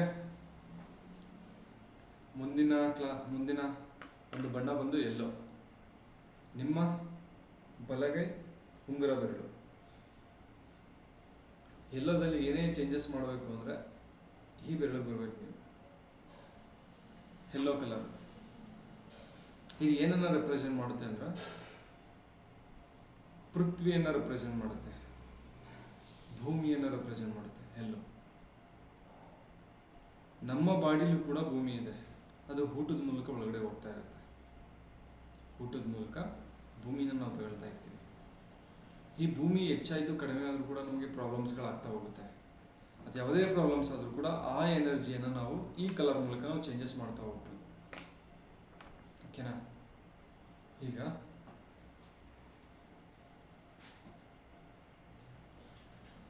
ಏನಕ್ಕೆ ನಾವು ಎಲ್ಲೋ ಕಲರ್ನ ಪೃಥ್ವಿಗೆ ರಿಲೇಟೆಡ್ ಮಾಡ್ತೀವಿ ಅಂದ್ರೆ, ಪ್ರತಿಯೊಂದು ಪ್ರಾಣಿ ಆಗಿರ್ಬೋದು, ಪ್ರತಿಯೊಂದು ಸಸ್ಯ ಸಂಕುಲ ಆಗಿರ್ಬೋದು, ಭೂಮಿ ಒಳಗಡೆ ಅದು ಮಣ್ಣಾಗಿ ಹೋಗಬೇಕು ಅಂದರೆ ಎಲ್ಲೋ ಕಲರಾಗಿ ಹೋಗ್ತಾ ಹೋಗುತ್ತೆ. ಎಲ್ಲ ವಸ್ತುಗಳು ಆಲ್ಮೋಸ್ಟ್ ಯೆಲ್ಲೋ ಕಲರ್ ಆಗುತ್ತೆ ಅದು end of the day. Yellow colour ಆದಮೇಲೆ ಆ ಭೂಮಿ ಅದನ್ನು ತಗೊಳುತ್ತೆ. ಅದರ ಅರ್ಥ ಏನು ಅಂದರೆ ಭೂತತ್ವ ಹೆಚ್ಚಾಗಿ ನಾವು ಭೂಮಿ ಒಳಗಡೆ ಹೋಗ್ತೀವಿ. ಹಾಸ್ಪಿಟಲಲ್ಲಿ ಯಾರಾದರೂ ತುಂಬ 70 ವರ್ಷ 75 ವರ್ಷ ವಯಸ್ಸಾದವರು ಅಡ್ಮಿಟ್ ಆಗಿದ್ರೆ ಅವ್ರ ಮುಖ ಎಲ್ಲೋ ಇಸ್ಸಾಗಿದ್ರೆ ಡಾಕ್ಟರ್ಸ್ ಹೇಳ್ತಾರೆ ಮುಖ ಎಲ್ಲೋ ಇಸ್ಸಾಗ್ಬಿಟ್ಟಿದ್ದಾರೆ, ಸಂಬಂಧಿಕರುಗಳಿಗೆಲ್ಲ ಫೋನ್ ಮಾಡಿ ಹೇಳಿ ನೋಡಲಿ ಅಂತ. ಮುಖ ಎಲ್ಲೋ ಆಗ್ಬಿಟ್ಟೈತಪ್ಪ, ಎಲ್ಲೋ ತಿರುಗ್ಬಿಟ್ಟೈತೆ ಅಂತ ಹೇಳ್ತಾರೆ. ನಾರ್ಮಲಾಗಿ ನೀವು ಕೇಳಿರ್ತೀರ. ದಟ್ಸ್ ಮೀನ್ ಎಲ್ಲೋ ಆಗೈತೆ ಅಂದರೆ ಲೈಫ್ ಎಂಡ್ ಆಗ್ತಾ ಇದೆ ಅಂತ, ಭೂಮಿ ಒಳಗಡೆ ಹೋಗೋ ಟೈಮ್ ಬಂದಿದೆ ಅಂತ. ಓಕೆನಾ? ತುಂಬ ಎಲ್ಲೋ ಆಗಿದೆ ಅಂದರೆ ತನ್ನೊಳಗಡೆ ಏನೇ ತಗೊಳ್ಬೇಕು ಅಂದರೆ ಈ ಭೂಮಿ ಆ ವಸ್ತುವನ್ನ ಎಲ್ಲೋ ಮಾಡುತ್ತೆ. ಹಾಗೆಯೇ ಈ ಎಲ್ಲೋ ಅನ್ನೋದು ಭೂಮಿಯ ಒಂದು ಸಂಕೇತ ಆಗಿದೆ, ಎಲ್ಲೋ ಬಣ್ಣ. ಈ ಭೂಮಿ ಏನು ಮಾಡುತ್ತೆ, ಎಲ್ಲ ವಸ್ತುಗಳನ್ನ ಹಿಡಿದಿಡುತ್ತೆ. ನೀರು ಹಾಕಿದ್ರು ಕೂಡ ಒಳಗಡೆ ತಗೊಳುತ್ತೆ, ಕಲ್ಲುಗಳು ಬಂಡೆ ಎಲ್ಲವನ್ನು ನಮ್ಮನ್ನೆಲ್ಲರನ್ನೂ ಹಿಡಿದಿಟ್ಟಿದೆ, ಜೀವ ಸಂಕುಲನ ಇದು. ಹಾಗೆಯೇ ಈ ಕ್ಯಾರೆಕ್ಟರ್ ಬಂದು ನಮ್ಮಲ್ಲೂ ಡೆವಲಪ್ ಆಗಬೇಕು ಅಂದರೆ ಭೂತತ್ವ ಚೆನ್ನಾಗಿರಬೇಕು. ಮನೆಯಲ್ಲಿ ಎಂಟೈರ್ ಮನೆ ಫ್ಯಾಮಿಲಿನ ಎಲ್ಲರನ್ನೂ ಒಬ್ರು ಟೇಕ್ ಕೇರ್ ಮಾಡಬೇಕು ಅಂದರೆ ಅವರಲ್ಲಿ ಭೂತತ್ವ ಇರಬೇಕು. ಭೂತತ್ವ ಇಲ್ಲ ಅಂದರೆ ಅವ್ರು ಟೇಕ್ ಕೇರ್ ಮಾಡಲ್ಲ. ಯಾರಾದರೂ ತಾತ ಇದ್ರು ಅಂತ ಇಮ್ಯಾಜಿನ್ ಮಾಡಿ, ಅವ್ರ ಹತ್ರ ಭೂತತ್ವ ಇತ್ತು ಅಂದರೆ ಎನರ್ಜಿ. ಎಲ್ಲ ಊಟ ಮಾಡಿದ್ರ ಅಂತ ಕೇಳ್ತಾರೆ ಅವರು. ಮೊಮ್ಮಗಳು ಊಟ ಮಾಡಿದ್ಲಾ, ನಿಮ್ದಾಯ್ತಾ, ಓಕೆ, ಆಮೇಲೆ ಲಾಸ್ಟಲ್ಲಿ ಊಟ ಮಾಡಿ ಮಲಗ್ತಾರೆ. ಮನೆಗೆ ಏನೇನು ಬೇಕು ಎಲ್ಲನೂ ತಂದು ಕೊಡ್ತಾರೆ. ಕಷ್ಟಪಟ್ಟು ಕೆಲಸ ಮಾಡಿ ನನ್ನ ಫ್ಯಾಮಿಲಿ ಸಾಕಬೇಕು ಅಂತೇಳಿ ಈ ಸಾಕುವಂತಹ ಲಾಲನೆ ಪಾಲನೆ ಅಂತ ಹೇಳ್ತೀವಲ್ಲ, ಇದನ್ನು ಮಾಡೋದಕ್ಕೆ ಮೈಂಡ್ ಬರಬೇಕು ಅಂದರೆ ಭೂತತ್ವ ಇರಬೇಕು. ನನ್ನ ಫ್ಯಾಮಿಲಿ, ನನ್ನ ಸಂಬಂಧಿಕರು, ನನ್ನ ಫ್ರೆಂಡ್ಸು, ಇವರೆಲ್ಲರನ್ನು ಪೋಷಣೆ ಮಾಡಬೇಕು ಅಂದರೆ ಬರೀ ಫ್ಯಾಮಿಲಿ ಮಾತ್ರ ಅಲ್ಲ, ನಮ್ಮ ಏರಿಯಾದ ಹುಡುಗರು ಗಣಪತಿ ಕೂರಿಸ್ತಾರೆ, ತಗೊಳ್ರಪ್ಪ ಅಂದರೆ 5 ಸಾವಿರ ನಮ್ಮ ಹುಡುಗರು ಕೂರಿಸಿ. ಈ ಮೈಂಡ್ ಬರಬೇಕು ಅಂದರೆ ಭೂತತ್ವ ಇರಬೇಕು. ಹಾಗೆಯೇ ಎಲ್ಲರ ಖುಷಿಗೋಸ್ಕರ, ಎಲ್ಲರ ಪೋಷಣೆಗೋಸ್ಕರ ಕೆಲಸ ಮಾಡೋದಕ್ಕೆ ಇನ್ನೇನು ಆಸೆಗಳಿಲ್ಲ. ವೈಯಕ್ತಿಕವಾಗಿ ಒಂದಷ್ಟು ಆಸೆ, ಇನ್ನೆಲ್ಲರೂ ಚೆನ್ನಾಗಿರಲಿ ಅವ್ರಿಗೋಸ್ಕರ ಕೆಲಸ ಮಾಡೋಣ ಅಂತ ಮಾಡ್ತಾರಲ್ಲ, ಇವ್ರಿಗೂ ಭೂತತ್ವ ಇರುತ್ತೆ. ಹೀಗಿದ್ರೆ ಮಾತ್ರ ಎಲ್ಲರನ್ನೂ ಪೋಷಣೆ ಮಾಡೋದಕ್ಕೆ ಸಾಧ್ಯ. ಮೈಂಡಲ್ಲಿ ಭೂತತ್ವ ಇದೆ. ಮೈಂಡಲ್ಲಿ ವಾಯುತತ್ವ ಇತ್ತು ಅಂದರೆ ಮನೆ 10 ಗಂಟೆಗೆ ಬರ್ತಾನೆ, 12 ಗಂಟೆಗೆ ಬರ್ತಾನೆ, ಊಟ ಮಾಡ್ಕೊಂಡು ಆರಾಮಾಗಿ ಮಲ್ಕೊಳ್ತಾನೆ, ಕೇಳಲ್ಲ ಯಾರು ಊಟ ಮಾಡಿದ್ರಿ ಏನು ಅಂತ. ಇದು ವಾಯುತತ್ವ. ಸಂಪಾದನೆನೂ ಮಾಡಲ್ಲ, ಸಂಪಾದನೆ ಮಾಡ್ತಾವ್ರೆ, ಮನೆಗೆ ಒಂದಷ್ಟು ದುಡ್ಡು ಕೊಡ್ತಾವ್ರೆ, ಅವ್ನು ಸಂಪಾದನೆ ಮಾಡಿ ಅವ್ನ ಕಾಲ ಮೇಲೆ ಅವ್ನು ನಿಂತವನೆ ಅಂದರೆ ಭೂತತ್ವದ ಸಂಕೇತ ಅವನು. ಓಕೆನಾ? ಹಾಗೇನೆ ಈ ರಾಜಕಾರಣಿಗಳು ಗೊತ್ತಲ್ಲ, ತನ್ನಿರೋ ಸುತ್ತಮುತ್ತ ಎಲ್ಲರಿರೋನ್ನ ಬೆಳೆಸ್ತಾ ಹೋಗ್ತಾರೆ, ಕಂಟ್ರೋಲ್ ಮಾಡ್ತಾರೆ. ಇವ್ರಿಗೂ ಕೂಡ ಭೂತತ್ವ ಎನಫ್ ಇರುತ್ತೆ. ಯಾರನ್ನಾದ್ರೂ ಕಂಟ್ರೋಲ್ ಮಾಡಬೇಕು ಅಂದರೆ, ಯಾರನ್ನಾದ್ರೂ ಎದುರಿಸ್ಬೇಕು ಅಂದರೆ ಅವ್ರಿಗೆ ಭೂತತ್ವ ಇರ್ಬೇಕು ಹೆಚ್ಚಾಗಿ. ಭೂತತ್ವ ಇಲ್ಲ ಅಂದರೆ ಭಯ ಬೀಳ್ತಾರೆ, ಹೆದರ್ತಾರೆ. ಉದಾಹರಣೆಗೆ ನಿಮ್ಗೆ ಯಾರಾದರೂ ದುಡ್ಡು ಕೊಡಬೇಕು, ನೀವು ಕೊಟ್ಟಿರೋ ದುಡ್ಡು ವಾಪಸ್ ಕೊಡ್ತಾ ಇಲ್ಲ, ಕೇಳೋದಕ್ಕೆ ಭಯ ಆಗ್ತೈತೆ ಅಂದರೆ ಇಲ್ಲಿಗೊಂದು ಯೆಲ್ಲೋ ಕಲರ್ ಹಾಕೊಂಡ್ರೆ ಸಾಕು. ನೀವು ಯೆಲ್ಲೋ ಕಲರ್ನ ಟ್ರೈ ಮಾಡಿ. ನಾನು ಕೆಲಸ ಮಾಡುವಂಥ ಜಾಗದಲ್ಲಿ ಸಾಕಷ್ಟು ಟ್ರೈ ಮಾಡಿ ಅನುಭವ ನೋಡಿದ್ವಿ. ಇಲ್ಲಿಗೆ ಯೆಲ್ಲೋ ಕಲರ್ ಹಾಕಿ ಸಾಕು, ಒಂದು ವಾರ ಹಾಕಿ. ಯಾರ ಮೇಲಾದರೂ ನೀವು ಕೂಗಾಡ್ತೀರ, ಯಾರನ್ನಾದ್ರೂ ಎದುರಿಸ್ತೀರ. ಬಿಕಾಸ್ ಈ ಭೂಮಿ ಈಗ ನಮ್ಮ ಸುತ್ತಮುತ್ತ ಇರುವಂಥ ಈ ಒಂದು ಪ್ರಪಂಚದಲ್ಲಿ ಭೂಮಿನೇ ಗಟ್ಟಿ, ಮಣ್ಣು ಸ್ಮೂತು, ಅದೇ ಬಂಡೆ ಗಟ್ಟಿ, ಸ್ಮೂತು ಆಗುತ್ತೆ, ಪೋಷಣೆ ಮಾಡುತ್ತೆ, ಬೆಳೆ ಕೊಡುತ್ತೆ. ನಮ್ಮನ್ನ ಎಲ್ಲ ಪೋಷಣೆ ಮಾಡ್ತಾರೆ ಯಾರು? ಆಹಾರ ಕೊಟ್ಟು. ಆಹಾರ ಕೊಟ್ಟು ಪೋಷಣೆ ಮಾಡ್ತಾ ಇದ್ದಾರೆ ಭೂಮಿ ಅಲ್ವಾ.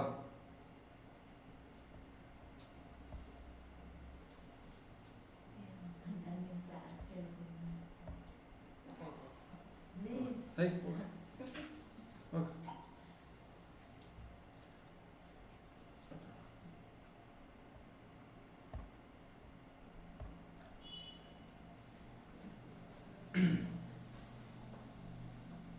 ನಮ್ಮನ್ನ ಎಲ್ಲ ಪೋಷಣೆ ಮಾಡ್ತಾರೆ ಯಾರು? ನಮಗೆ ಬೇಕಾದಂತ ಆಹಾರ ಎಲ್ಲ ಎಲ್ಲಿ ಸಿಗ್ತಾ ಇದೆ? ಭೂಮಿಲೇ ತಾನೇ ಎಲ್ಲ ಬೆಳೆಯೋದು ನಾವು. ಅಂದ್ರೆ ಈ ಭೂಮಿ ಹೆಂಗೆ ನಮ್ಮನ್ನ ಆಹಾರ ಕೊಟ್ಟು ಪೋಷಣೆ ಮಾಡುತ್ತೆ, ಈ ಭೂತತ್ವ ಇರೋರು ಅಷ್ಟೇ ನಮ್ಗೆಲ್ಲ ಏನೇನ್ ಬೇಕೆಲ್ಲ ಹೆಲ್ಪ್ ಮಾಡ್ಕೊಡ್ತಾರೆ. ಹಾಗೇನೆ ಬಂಡೆ ಹೇಗಿರುತ್ತೆ ಗಟ್ಟಿಯಾಗಿ, ಹಾಗೆ ಇವರು ಇರ್ತಾರೆ. ಇವ್ರ ಮೈಂಡ್ ಸೆಟ್ ಬಂಡೆ ರೀತಿ ಇರ್ತಾರೆ, ಬೇರೆಯವ್ರಿಗೆ ಎದುರಿಸ್ತಾರೆ. ಆ ಧೈರ್ಯ, ಆ ಶಕ್ತಿ, ಆ ಸದೃಢತೆ ಬರಬೇಕು ಅಂದ್ರೆ ನೀವು ಎಲ್ಲೋ ಕಲರ್ ಆಗ್ತಾ ಹೋಗ್ಬೇಕು. ಇಲ್ಲಿಗೆ ಮೆಚುರಿಟಿ, ಹೈ ಮೆಚುರಿಟಿ, ಸದೃಢತೆ, ಪಕ್ವತೆ ಅಂತ ಏನ್ ಹೇಳ್ತೀವಿ, ಈ ಭೂತತ್ವದಿಂದ ಬರುತ್ತೆ. ಅದು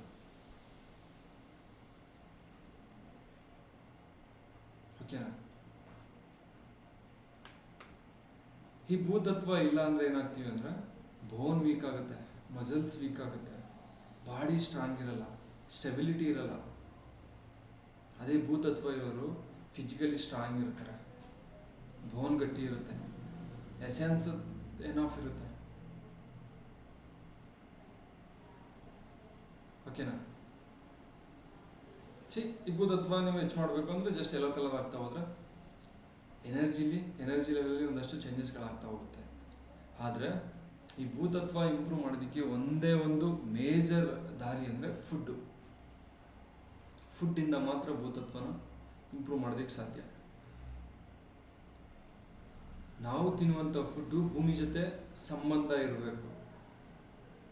ಸಂಬಂಧ ಇಲ್ಲ ಅಂದರೆ ನೀವೇನು ತಿಂದರೂ ವೇಸ್ಟ್.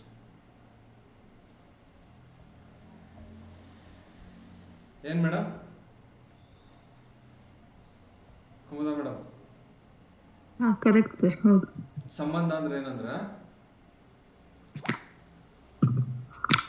ಈ ಪಾರಂ ಕೋಳಿ ತಿಂತಿರಲ್ಲ, ಈ ಪಾರಂ ಕೋಳಿ ತಿಂದಾಗ ಆ ಪಾರಂ ಕೋಳಿನ ಎಲ್ಲ ಭೂಮಿಯಿಂದ ಮೇಲ್ಗಡೆನೆ ಬೆಳೀತಾರೆ.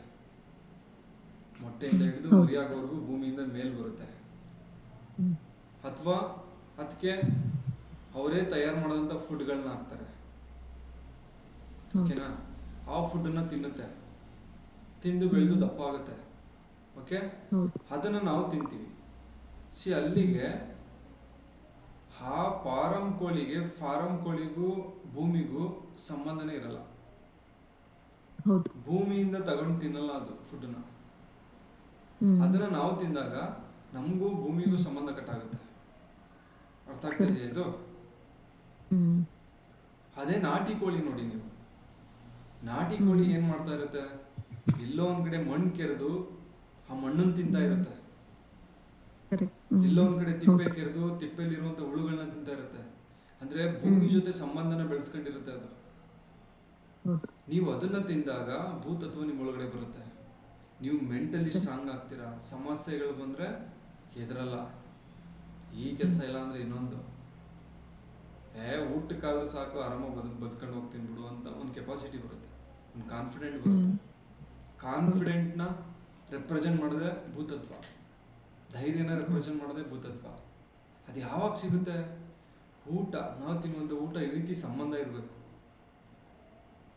ಉದಾಹರಣೆಗೆ ಬ್ಲಡ್ ಅಲ್ಲಿ ವಿಟಮಿನ್ಸ್ಗಳೆಲ್ಲ ಕಡಿಮೆ ಇದೆ ಅಂತ ಹೇಳ್ತಾರೆ. ಕಬ್ಬಿನಾಂಶ ಕಡಿಮೆ ಇದೆ, ಮಿನರಲ್ಸ್ ಕಡಿಮೆ ಇದೆ, ಡಿ ವಿಟಮಿನ್ ಕಡಿಮೆ ಇದೆ, ಈ ಥರ ಎಲ್ಲ ಹೇಳ್ತಾರೆ ಡಾಕ್ಟರ್ಸ್. ಮಾತ್ರೆಗಳು ಕೊಡ್ತಾರೆ. ನೀವು ಕುಡಿದ್ರೂ ಕೂಡ ಡೆವಲಪ್ ಆಗಲ್ಲ. ಕೇಳಿ ನೋಡಿ, ಯಾರನ್ನಾದ್ರೂ ಕುಡಿದಿರೋನ ಡೆವಲಪ್ ಆಗುತ್ತೆ. ಕ್ಯಾಲ್ಸಿಯಂ ಕೊಟ್ಟು ಮೂಳೆ ಗಟ್ಟಿಯಾಗಿರೋ ಒಂದೇ ಒಂದು ಉದಾಹರಣೆ ತೋರಿಸಿ. ಕ್ಯಾಲ್ಸಿಯಂ ಕುಡಿದ್ರೆ ಮೂಳೆ ಗಟ್ಟಿಯಾಗಿರೋ ನನಗೆ ಕೊಟ್ಟು ನಾನು ತಗೊಂಡಿದ್ದೀನಿ, ನನ್ಗೇನು ಡಿಫ್ರೆನ್ಸ್ ಅಷ್ಟೊಂದು ಕಾಣಿಸೇ ಇಲ್ಲ. ಆಮೇಲೆ ಬಿಟ್ಬಿಟ್ಟಿದ್ದೀನಿ.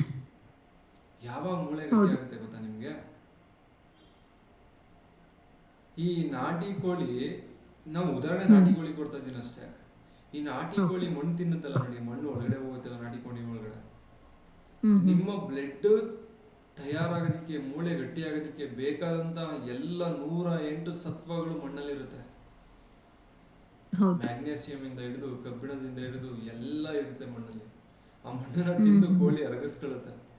ಆ ಕೋಳಿನ ತಿಂದ್ರೆ ಎಲ್ಲ ನಿಮ್ ಒಳಗಡೆ ಬಂದ್ಬಿಡುತ್ತೆ, ಬ್ಲಡ್ ಒಳಗಡೆ ಬಂದ್ಬಿಡುತ್ತೆ, ನಿಮ್ ಬೋನ್ ಒಳಗಡೆ ಬಂದ್ಬಿಡುತ್ತೆ, ಆಟೋಮೆಟಿಕ್ ರೈಸ್ ಆಗುತ್ತೆ. ಆಮೇಲೆ ಇನ್ನೊಂದು ಕೇಳಿದ್ದೆ, ಕೆಲವರೆಲ್ಲ ಈ ಕೆಮ್ಮಣ್ಣು ಬರುತ್ತಲ್ಲ, ಗಂದಿಗೆ ಅಂಗಡಿಲಿ ಕೆಮ್ಮಣ್ಣು ಸಿಗುತ್ತೆ, ಅದನ್ನ ಒಳ್ಳೆ ಪೂಜೆ ಮಾಡ್ಬೇಕಿದ್ರೆ ದೇವ್ರ ಪ್ರಸಾದ ತರ ತಿಂತಾರೆ ತಗೊಂಡು. ನಮ್ಮ ಅಜ್ಜಿನೂ ವೀಕ್ಲಿ ಒನ್ ಟೈಮ್ ಮಣ್ಣು ತಿಂತಿದ್ರು, ಕೆರೆ ಮಣ್ಣು, ಕೆಮ್ಮಣ್ಣು ಅಂತ. ನನಗೆ ಈಗಲೂ ನೆನಪಾಯ್ತು. ಮಣ್ಣು ತಿನ್ನಲು ಅಷ್ಟು ಮಣ್ಣು ಪವರ್ ಇತ್ತು ಆಗ, ಟೇಸ್ಟ್ ಇತ್ತು, ಪವರ್ ಇತ್ತು, ಒಂದು ಸ್ಮೆಲ್ ಇತ್ತು. ಮಣ್ಣ ನೀವು ಗದ್ದೆ ಹತ್ರ ಹೋಗಿ ತಗೊಂಡು ತಿನ್ಬಿಟ್ಟಿರ, ಎಲ್ಲ ಗೊಬ್ಬರನೇ, ಬರೀ ಕೆಮಿಕಲ್. ಅಲ್ಲಿ ಬೇರೆ ನೀವು ಹೈಬ್ರಿಡ್ ಬಿಟ್ಟು ಬೇರೆ ಸಸ್ಯಗಳು ಬೆಳೆಯೋದಕ್ಕೆ ಆಗಲ್ಲ, ಹಂಗಾಗ್ಬಿಡುತ್ತೆ ಅದು. ಅಷ್ಟು ಡ್ರೈ ಇರುತ್ತೆ ಅದು. ಒಂದ್ಸರಿ ಬಿಸಿಲು ಬಂದ್ರೆ ಕಲ್ಲಾಗ್ಬಿಡುತ್ತೆ ಮಣ್ಣು. ನೀವು 2 ಅಡಿ ಹಗದ್ರು ಕೂಡ ಕಲ್ಲು ರೀತಿ ಇರುತ್ತೆ. ನೆಕ್ಸ್ಟ್ ಮಳೆನೇ ಬರ್ಬೇಕು ಅಂತ ತೇವಾಂಶ ಇದು ಮಾಡೋದಕ್ಕೆ. ಆದ್ರೆ ನ್ಯಾಚುರಲ್ ಗೊಬ್ಬರ ಹಾಕಿರಲ್ವಲ್ಲ, ಆ ಹೊಲನ ಹೋಗಿ ನೋಡಿ ನೀವು, ಬೇಸಿಗೆ ಟೈಮಲ್ಲೂ ಸ್ವಲ್ಪ ಆಳ ಅಗದ್ರೆ ನೀರಿರುತ್ತೆ, ತೇವಾಂಶ ಇರುತ್ತೆ. ಆ ಒಂದು ಭೂಮಿಗೆ ಗೊಬ್ಬರ ಬಿದ್ದಿರಲ್ಲ. ಈ ಗೊಬ್ಬರ ಏನ್ ಮಾಡುತ್ತೆ ಅಂದ್ರೆ ನೀರನ್ನೆಲ್ಲ ಬರ್ನ್ ಮಾಡ್ಬಿಡುತ್ತೆ. ಫೈರ್ ಎನರ್ಜಿ ಗೊಬ್ಬರ, ಫೈರ್ ನ ರಿಪ್ರೆಸೆಂಟ್ ಮಾಡುತ್ತೆ. ಅದಕ್ಕೆ ಶುಂಠಿ ಹಾಕಿದಾಗ ಬೆಳೆ ಬೆಳೆಯೋದಿಕ್ಕೆ ಆಗಲ್ಲ ಅಂತ 2 ವರ್ಷ. ಕೇಳಿ ನೋಡಿ ಯಾರಾದ್ರೂ. ಕರೆಕ್ಟ್. ಶುಂಠಿ ಆಮೇಲೆ ಹೊಗೆ ಸೊಪ್ಪು ಇದೆಯಲ್ಲ, ಅದು ಅದೆಲ್ಲ ಭೂಮಿನ ಹಾಳು ಮಾಡುತ್ತೆ ಅಂತ ಹೇಳ್ತಾರೆ. ಹೆಂಗ್ ಹಾಳು ಮಾಡುತ್ತೆ ಅಂದ್ರೆ ಅದು ಎನಫ್ ಫೈರ್ ಅದು. ಓಕೆನಾ? ಅದನ್ನ ಹಾಕಿದಾಗ ಅಲ್ಲಿರುವಂತದ್ದು ನೀರೆಲ್ಲ ಖಾಲಿಯಾಗಿ ಡ್ರೈ ಆಗುತ್ತೆ ಭೂಮಿ. ಡ್ರೈ ಆದಾಗ ನೆಕ್ಸ್ಟ್ ಜೀವ ಸಂಕುಲ ಆಗೋದು ಕಷ್ಟ, ಡೆವಲಪ್ಮೆಂಟ್ ಆಗುತ್ತೆ. ತೇವಾಂಶ ಇರಬೇಕು, ಹ್ಯುಮಿಡಿಟಿ ಇರಬೇಕು. ಓಕೆನಾ? ಹೀಗೆ ನಿಮಗೆ ಬೇಕಾದಂಥ ಎಲ್ಲ, ಬ್ಲಡ್ಗೆ ಬೇಕಾದಂಥ, ನಿಮ್ಮ ಶರೀರಕ್ಕೆ ಬೇಕಾದಂಥ ಎಲ್ಲ ಸತ್ವಗಳು ಭೂಮಿಗೆ ಯಾವ ಒಂದು ಆಹಾರ ಸಂಪರ್ಕ ಇರುತ್ತೆ ಅದನ್ನು ತಿಂದ್ರೆ ಬಂದ್ಬಿಡುತ್ತೆ. ನೀವು ಯಾವ ಮಾತ್ರೆ ತಗೊಳ್ಳೋದು ಬೇಕಾಗಿಲ್ಲ. ಹಾಗೇನೆ ಸೊಪ್ಪು ತಿಂತಿರಲ್ಲ ನೀವು, ಪಾರಂ ಸೊಪ್ಪು ತಿಂದ್ರೆ ಯಾವ ವಿಟಮಿನ್ ಸಿಗಲ್ಲ ನಿಮಗೆ, ಬ್ಲಡ್ಗೆ ಹೋಗಲ್ಲ, ಅದು ಡೈಜೆಷನ್ ಆಗಲ್ಲ. ಸಿಂಥೆಟಿಕ್ ಪ್ರೋಟೀನ್ಸ್, ಸಿಂಥೆಟಿಕ್ ಕಾರ್ಬೋಹೈಡ್ರೇಟ್ ಅಂತ ಹೇಳ್ತೀವಿ, ಅವೆಲ್ಲ ಭೂಮಿಗೆ ಸಂಪರ್ಕ ಇಲ್ದೇ ಬೆಳೆದಿರ್ತಾರೆ ಗೊಬ್ಬರ ಹಾಕಿ. ಅದೇ ನಾಟಿ ಸೊಪ್ಪು, ನೀವು ನಾಟಿ ಬೆಳೆಗಳನ್ನ ತಿಂದಾಗ ಆ ಬೆಳೆಗಳು ಏನ್ ಮಾಡುತ್ತೆ ಅಂದ್ರೆ, ನಾಟಿ ಸಸ್ಯಗಳು ತನ್ನ ಬೇರನ್ನ ಭೂಮಿಗೆ ಗಟ್ಟಿ ಆಗ್ಬಿಟ್ಟು ಒಳಗಡೆ ಹಾಳಗ್ಬಿಟ್ಟು ಅಲ್ಲಿರೋ ಸತ್ವಗಳನ್ನ ಎಳ್ಕೊಂಡಿರುತ್ತೆ. ಅದು ಎಳ್ಕೊಂಡು ಅದು ಆಹಾರ ರೂಪದಲ್ಲಿ ನಿಮಗೆ ಕೊಡುತ್ತೆ. ಅದನ್ನ ತಿಂದಾಗ ನಿಮ್ಮ ಆರೋಗ್ಯದಲ್ಲಿ ಡೆವಲಪ್ಮೆಂಟ್ ಆಗುತ್ತೆ. ಅದನ್ನ ಬಿಟ್ಟು ನೀವು ಹೈಬ್ರಿಡ್ ಯಾವುದೇ ಫುಡ್ ತಿಂದ್ರು ನಿಮ್ಮ ಆರೋಗ್ಯಕ್ಕೆ ಬೇಕಾದಂತಹ ಎಲ್ಲ ಸತ್ವಗಳು ಸಿಗಲ್ಲ. ಏನಾದ್ರೊಂದು ಪ್ರಾಬ್ಲಮ್ ಆಗೇ ಆಗುತ್ತೆ. ಗೊತ್ತಾಗ್ತಾ ಇದೆಯಲ್ಲ ಏನಕ್ಕೆ ಹೈಬ್ರಿಡ್ ಬೇಡ, ನಾಟಿ ತಳಿ ತಿನ್ನಿ ಅಂತ ಹೇಳ್ತೀವಿ ಅಂದ್ರೆ, that is the reason. D vitamin ನಮ್ಗೆ ಗೊತ್ತೇ ಆಗಲ್ಲ ಇವಾಗ, ಯಾವುದು ಹೈಬ್ರಿಡ್ ಯಾವುದು ನಾಟಿ ಅಂತ ಗೊತ್ತೇ ಆಗ್ತಿಲ್ಲ, ಹಂಗಾಗ್ಬಿಡಿದೆ. ಮಾರ್ಕೆಟಿಗೆ ಹೋದ್ರೆ ಏನಾದ್ರೂ ನಿಮ್ಮ ಹತ್ರ ದುಡ್ಡು ಎನಫ್ ಇದ್ರೆ, ಅಷ್ಟು ಒಂದು 20-30 ಲಕ್ಷ ಇದ್ರೆ, ಫಸ್ಟ್ ಒಂದು ಕೆಲಸ ಮಾಡಿ, ಅಟ್ಲೀಸ್ಟ್ 1 ಎಕರೆ ಜಮೀನು ಎಲ್ಲಾದ್ರೂ ತೆಗೀರಿ ಬಂದು, ನಿಮ್ಮ ಹುಟ್ಟೂರಲ್ಲಿ ಎಲ್ಲಾದ್ರೂ ಹಳ್ಳಿ ಅಕ್ಕಪಕ್ಕದಲ್ಲಿ. ಎಂಡ್ ಆಫ್ ದ ಡೇ ಅಲ್ಲಿ ಬಂದು ವಾಸ ಮಾಡೋದಕ್ಕೆ ಪ್ಲಾನ್ ಮಾಡಿ, ಒಂದು ಮನೆ ಕಟ್ಟಿ, ನಿಮಗೆ ಬೇಕಾದಂತ ಬೆಳೆಯನ್ನು ಬೆಳೆಯೋದಕ್ಕೆ ಸ್ಟಾರ್ಟ್ ಮಾಡಿ. ಇನ್ನೊಂದಷ್ಟು ದಿನ ಆರೋಗ್ಯವಾಗಿ ನೆಮ್ಮದಿಯಾಗಿರ್ಬೋದು, ಮೈಂಡ್ ಆಗಿರ್ಬೋದು, ಫಿಸಿಕಲ್ ಆಗಿರ್ಬೋದು. 1 ಎಕರೆಯಲ್ಲಿ 1 ವರ್ಷಕ್ಕಾಗಷ್ಟು, ಅರ್ಧ ಎಕರೆ 1 ವರ್ಷಕ್ಕಾಗಷ್ಟು ಬೆಳಿಬೋದು. ನಿಮ್ಗೆ ಏನೇನ್ ಬೇಕಿಲ್ಲ ನಾಟಿ. ಸಾಧ್ಯ ಆದ್ರೆ ಇದನ್ನ ಮಾಡಿ, ಯಾಕೆಂದ್ರೆ ಎಲ್ಲವೂ ಕೂಡ ಹೈಬ್ರಿಡ್ ಆಗಿದೆ. ಗೊತ್ತೇ ಆಗ್ತಿಲ್ಲ ಇದು ನಾಟಿನ ಹೈಬ್ರಿಡ್ ಏನು. ಆಮೇಲೆ ಎಲ್ಲ ಕೆಮಿಕಲ್ ಹಾಕಿರ್ತಾರೆ, ಎಲ್ಲ ಪೆಸ್ಟಿಸೈಡ್ ಹಾಕಿರ್ತಾರೆ. ಹೆಂಗ್ ಕಂಡುಹಿಡಿಬಹುದು ಅಂದ್ರೆ, ನಾಟಿ ತಳಿಗೆ ಅದರದೇ ಆದಂತ ಕಲರ್ ಇರುತ್ತೆ, ಟೇಸ್ಟ್ ಇರುತ್ತೆ, ಮತ್ತೆ ಸ್ಮೆಲ್ ಇರುತ್ತೆ. ಕೊತ್ತಂಬರಿ ಸೊಪ್ಪು ಅಂತ ಹೇಳ್ತೀವಲ್ಲ, ಕೊತ್ತಂಬರಿ ಸ್ಮೆಲ್ ಇರುತ್ತೆ ಗೊತ್ತಾ? ಅದು ಕೊತ್ತಂಬರಿ ನಾಟಿ, ಅದನ್ನ ಖಾರ ಹಾಕ್ಬೇಕಾದ್ರೆ ಮೆಣಸಿನಕಾಯಿ ಎಲ್ಲ ಮಿಕ್ಸ್ ಮಾಡಿದಾಗ ಸ್ಮೆಲ್ ಬರುತ್ತೆ. ದಟ್ಸ್ ದ ನಾಟಿ. ಮತ್ತೆ ಅದನ್ನ ತಿಂದಾದ್ಮೇಲೆ 5 ರಿಂದ 6 ಅವರ್ ಎನರ್ಜಿ ಇರುತ್ತೆ 1 ಟೈಮ್ ತಿಂದ್ರೆ. ಯಾವುದೇ ನಾಟಿ ಪದಾರ್ಥನ ತಿಂದರೆ ನಾವು ನಮ್ಮ ದೇಹ ಮಂಕಾಗಲ್ಲ. ಏನಾದರೂ ಕೆಲಸ ಮಾಡ್ಬೇಕು ಅನಿಸ್ತಾ ಇರುತ್ತೆ. ಕೆಲಸ ಇಲ್ಲ ಅಂದ್ರೆ ಏನಾದ್ರು ಜಂಪ್ ಮಾಡ್ಬೇಕಲ್ಲ ನಾನು ಅನ್ಸುತ್ತೆ. ಅಷ್ಟು ಎನರ್ಜಿ ಬಿಲ್ಡ್ ಮಾಡುತ್ತೆ ನಾಟಿ ತಳಿ. ಓಕೆನಾ? ಹೈಬ್ರಿಡ್ ತಿಂದ್ರೆ ನಿದ್ರೆ ಮಾಡೋಣ ಅನ್ಸುತ್ತೆ. ನೀವು ಫಾರಂ ಒಂದು ಒಳ್ಳೆ ಬಿರಿಯಾನಿ ಹೋಟೆಲ್ ಹೋಗಿ ಒಂದು ಒಳ್ಳೆ ಬಿರಿಯಾನಿ ಊಟ ಮಾಡ್ಕೊಂಡು ಬನ್ನಿ ಮನೆಗೆ, ನಿದ್ರೆ ಬರುತ್ತೆ ಚೆನ್ನಾಗಿ. ಬಿಕಾಸ್ ಅಲ್ಲಿ ರೈಸ್ ಕೂಡ ಹೈಬ್ರಿಡ್, ಚಿಕನ್ ಕೂಡ ಹೈಬ್ರಿಡ್, ಕೋಳಿ ಕೂಡ ಹೈಬ್ರಿಡ್. ನೀವು ಇಷ್ಟು ತಿನ್ನಿ ನಾಟಿ ತಳಿ, 8 hour ಎನರ್ಜಿ ಇರುತ್ತೆ ನಿಮಗೆ. ಒಂದು ಗಂಜಿ ಕುಡ್ಕೊಂಡು ಹೋದ್ರೆ ಹಿಂದೆ ಸಾಯಂಕಾಲ ಮನೆಗೆ ಬರ್ತಿದ್ರು ಅಷ್ಟು ಕೆಲಸ ಮಾಡ್ಕೊಂಡು. ನಾಟಿ ತಳಿನ ಇದ್ರಲ್ಲಿ ಕಂಡು ಹಿಡಿಬೋದು ನೀವು. ಯಾವ ಒಂದು ಪದಾರ್ಥ ತಿಂದ್ರೆ ನಿಮಗೆ ಸುಸ್ತಾಗ್ತಾ ಇದೆ, ನಿದ್ರೆ ಬರ್ತಾ ಇದೆ, ಅದು ಹೈಬ್ರಿಡ್ ಎಲ್ಲ ಸ್ಟಾಪ್ ಮಾಡಿ.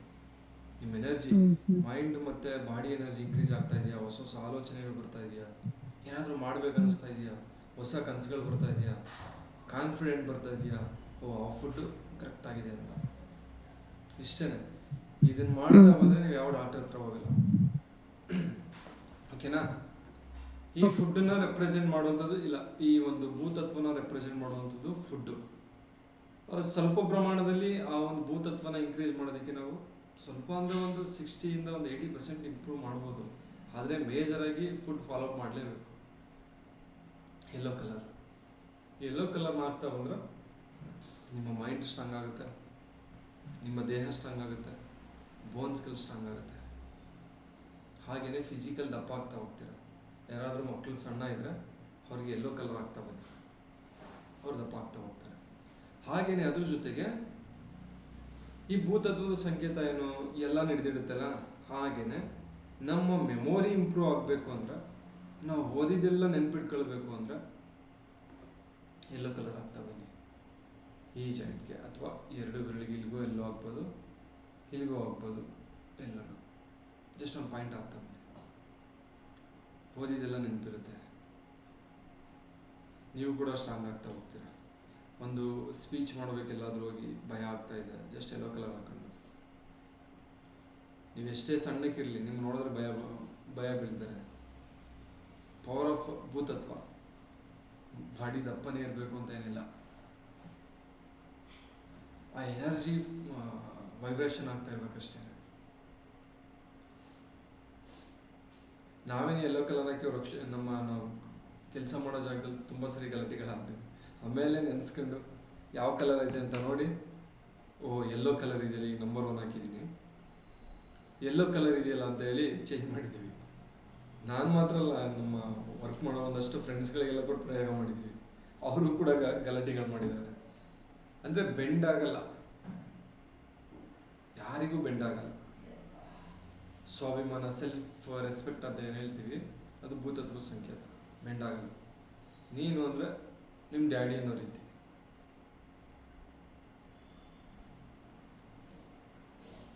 ಯೆಲ್ಲೋ ಕಲರ್ ಹಾಕೊಂಡು ಕಾಲೇಜ್ಗೆ ಹೋಗಿ ಹುಡುಗರುಗಳು ನಿಮ್ಮನ್ನು ನೋಡಲ್ಲ, ನಿಮ್ಮನ್ನು ನೋಡಿದ್ರೆ ಸಾಕು ಭಯ ಬೀಳ್ತಾರೆ. ಆ ಎನರ್ಜಿ ಫ್ಲೋ ಆಗಿರುತ್ತೆ. ಹಾಗೇನೆ ಹೆಣ್ಮಕ್ಳುಗಳೆಲ್ಲ ನೀವೆಲ್ಲ ಅರಿಶಿನ ಹಾಕ್ತೀರ ಕೆನೆಗೆ, ಗೊತ್ತಲ್ಲ? ಮದುವೆ ಆಗೋ ಟೈಮಲ್ಲಿ ಅರಿಶಿಣದಲ್ಲಿ ಸ್ನಾನ ಮಾಡಿಸ್ತಾರೆ, ಮೈಗೆಲ್ಲ ಅರಿಶಿನ ಹಾಕ್ತಾರೆ. ಅದೇನಕ್ಕೆ ಅಂತ ಗೊತ್ತಿದೆಯಾ ಯಾರಿಗಾದ್ರು? ಮಾರುತಿ ಸರ್, ನೀವೇ ಹೇಳಬೇಕಿದು. ನಿಮ್ಮ ಕಡೆ ಜಾಸ್ತಿ ಗೊತ್ತಿಲ್ಲ, ಹೋಟೆಲ್ ಹಾಕ್ತಾರೆ ಗೊತ್ತು, ಆದರೆ ಯಾಕೆ ಹಾಕ್ತಾರೆ ಅಂದ್ರೆ ರೀಸನ್ ಗೊತ್ತಿಲ್ಲ ಸರ್. ಯಾರಿಗಾದ್ರೂ ಗೊತ್ತಿದೆಯಾ?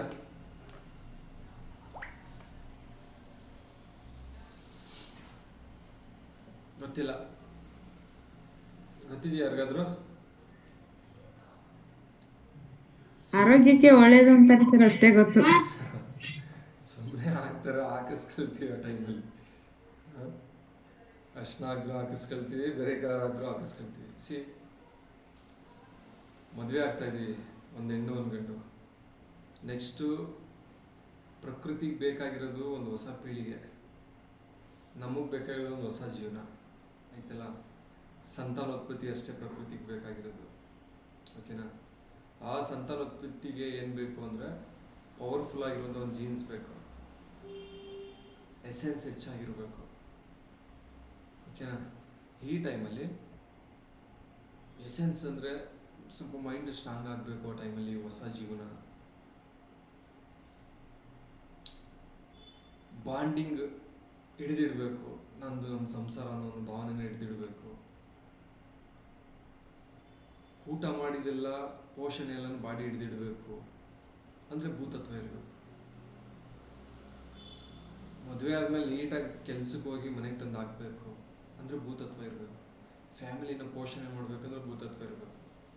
ಹಾಗೇನು ಮಾಡ್ತೀವಿ ಅಂದರೆ ಯೆಲ್ಲೋ ಕಲರಲ್ಲಿ ಒಂದು ವಾರ, ಒಂದು ಮಂತ್ ತನಕನೂ ಸ್ನಾನ ಮಾಡಿಸ್ತಾರೆ ಸಂಬಂಧಿಕರ ಮನೆಗಳು ಕರೆದು. ಓಕೆನಾ. ಸ್ನಾನ ಮಾಡಿಸಿದಾಗ ಏನಾಗುತ್ತೆ ಅಂದರೆ ನಮ್ಮಲ್ಲಿ ಭೂತತ್ವ ಜಾಸ್ತಿ ಆಗುತ್ತೆ. ಅದಾಗಿ ಮದುವೆ ಆಗಿ ಒಂದು 3 months ಹಳಿ ಮೈಕೆ ಅಂತ ಮಾಡ್ತಾರೆ. ಅಂದರೆ ಮದುವೆಯಾಗಿ ಗಂಡು ಹೆಣ್ಣಿಗೆ ಪೋಷಣೆ ಮಾಡ್ತಾರೆ, ಒಳ್ಳೊಳ್ಳೆ ಊಟ ಹಾಕ್ತಾರೆ ಸಂಬಂಧಿಕರ ಮನೆಯಲ್ಲಿ. ಆಗ ಎಲ್ಲ ಹಿಡಿದಿಡುತ್ತೆ ಪೋಷಣೆ ಮಾತ್ರ. ಆಗ ಮಕ್ಕಳು ಮಾಡ್ಕೊಂಡಾಗ ತುಂಬ ಸ್ಟ್ರಾಂಗ್ ಆಗಿರುತ್ತೆ ಅಂತ. ಗೊತ್ತಾಯ್ತಾ ಸರ್? ಈಗ ಗೊತ್ತಾಯ್ತು ಸರ್. ಕರೆಕ್ಟ್ ಇದೆಯಾ ಲಾಜಿಕ್? ಕರೆಕ್ಟ್ ಇದೆ ಸರ್. ನೆಕ್ಸ್ಟ್, ಮದುವೆ ಆದ್ಮೇಲೂ ಹೆಣ್ಮಕ್ಳು ಅರ್ಶನ ಹಾಕೊಳ್ತಾರೆ ಇಲ್ಲಿಗೆಲ್ಲ.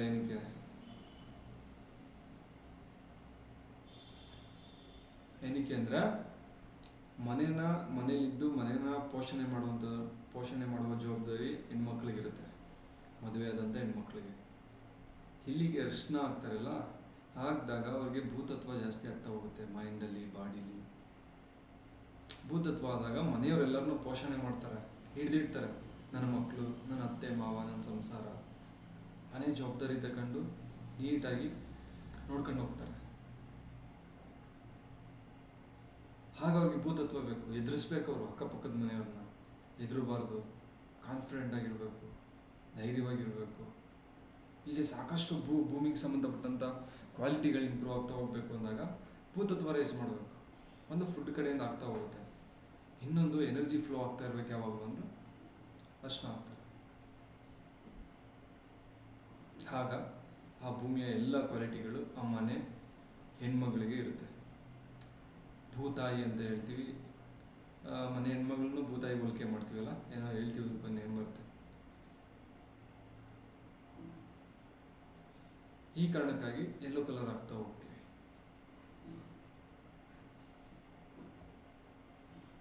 ಓಕೆನಾ ಸರ್? ಕರೆಕ್ಟ್ ಇದೆ ಮೇಡಮ್?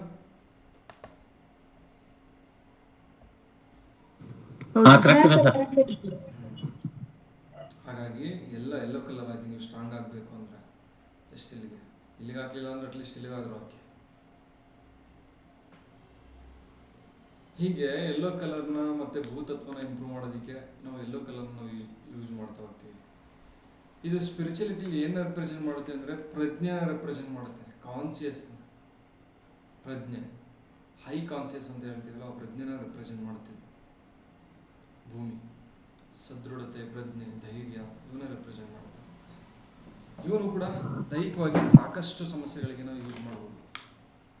ಅದರಲ್ಲಿ ನಾವು ಸಣ್ಣ ಇದ್ದರೆ ದಪ್ಪ ಆಗೋದಕ್ಕೆ ಯೂಸ್ ಮಾಡ್ಬೋದು, ಮೆಮೊರಿ ಪವರ್ಗೆ ಯೂಸ್ ಮಾಡ್ಬೋದು. ಹಾಗೆಯೇ ಯೂರಿನ್ ನಾನ್ ಸ್ಟಾಪ್ ಹೋಗ್ತಾ ಇದ್ರೆ, ನೈಟು ಬೆಡ್ ವೇಟ್ ಆಗ್ತಾ ಇದ್ರೆ ಅವಾಗಲೂ ಕೂಡ ನಾವು ಯೂಸ್ ಮಾಡ್ಬೋದು. ಎಸಿಡಿಟಿ ಆದರೂ ನಾವು ಯೂಸ್ ಮಾಡ್ಬೋದು.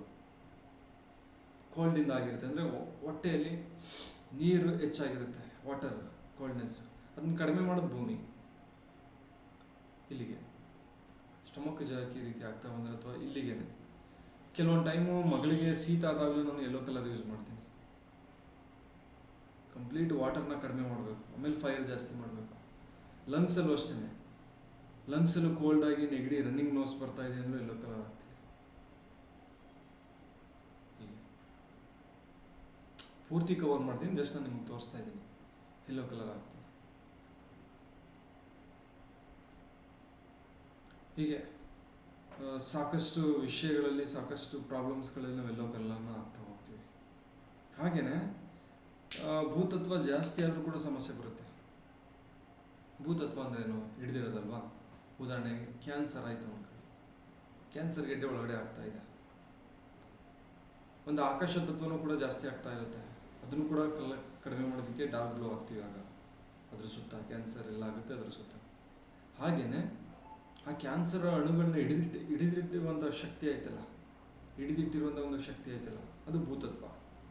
ಅದನ್ನು ಕಡಿಮೆ ಮಾಡೋದಕ್ಕೆ ನಾವು ಆರೆಂಜ್ನ ಯೂಸ್ ಮಾಡ್ತೀವಿ.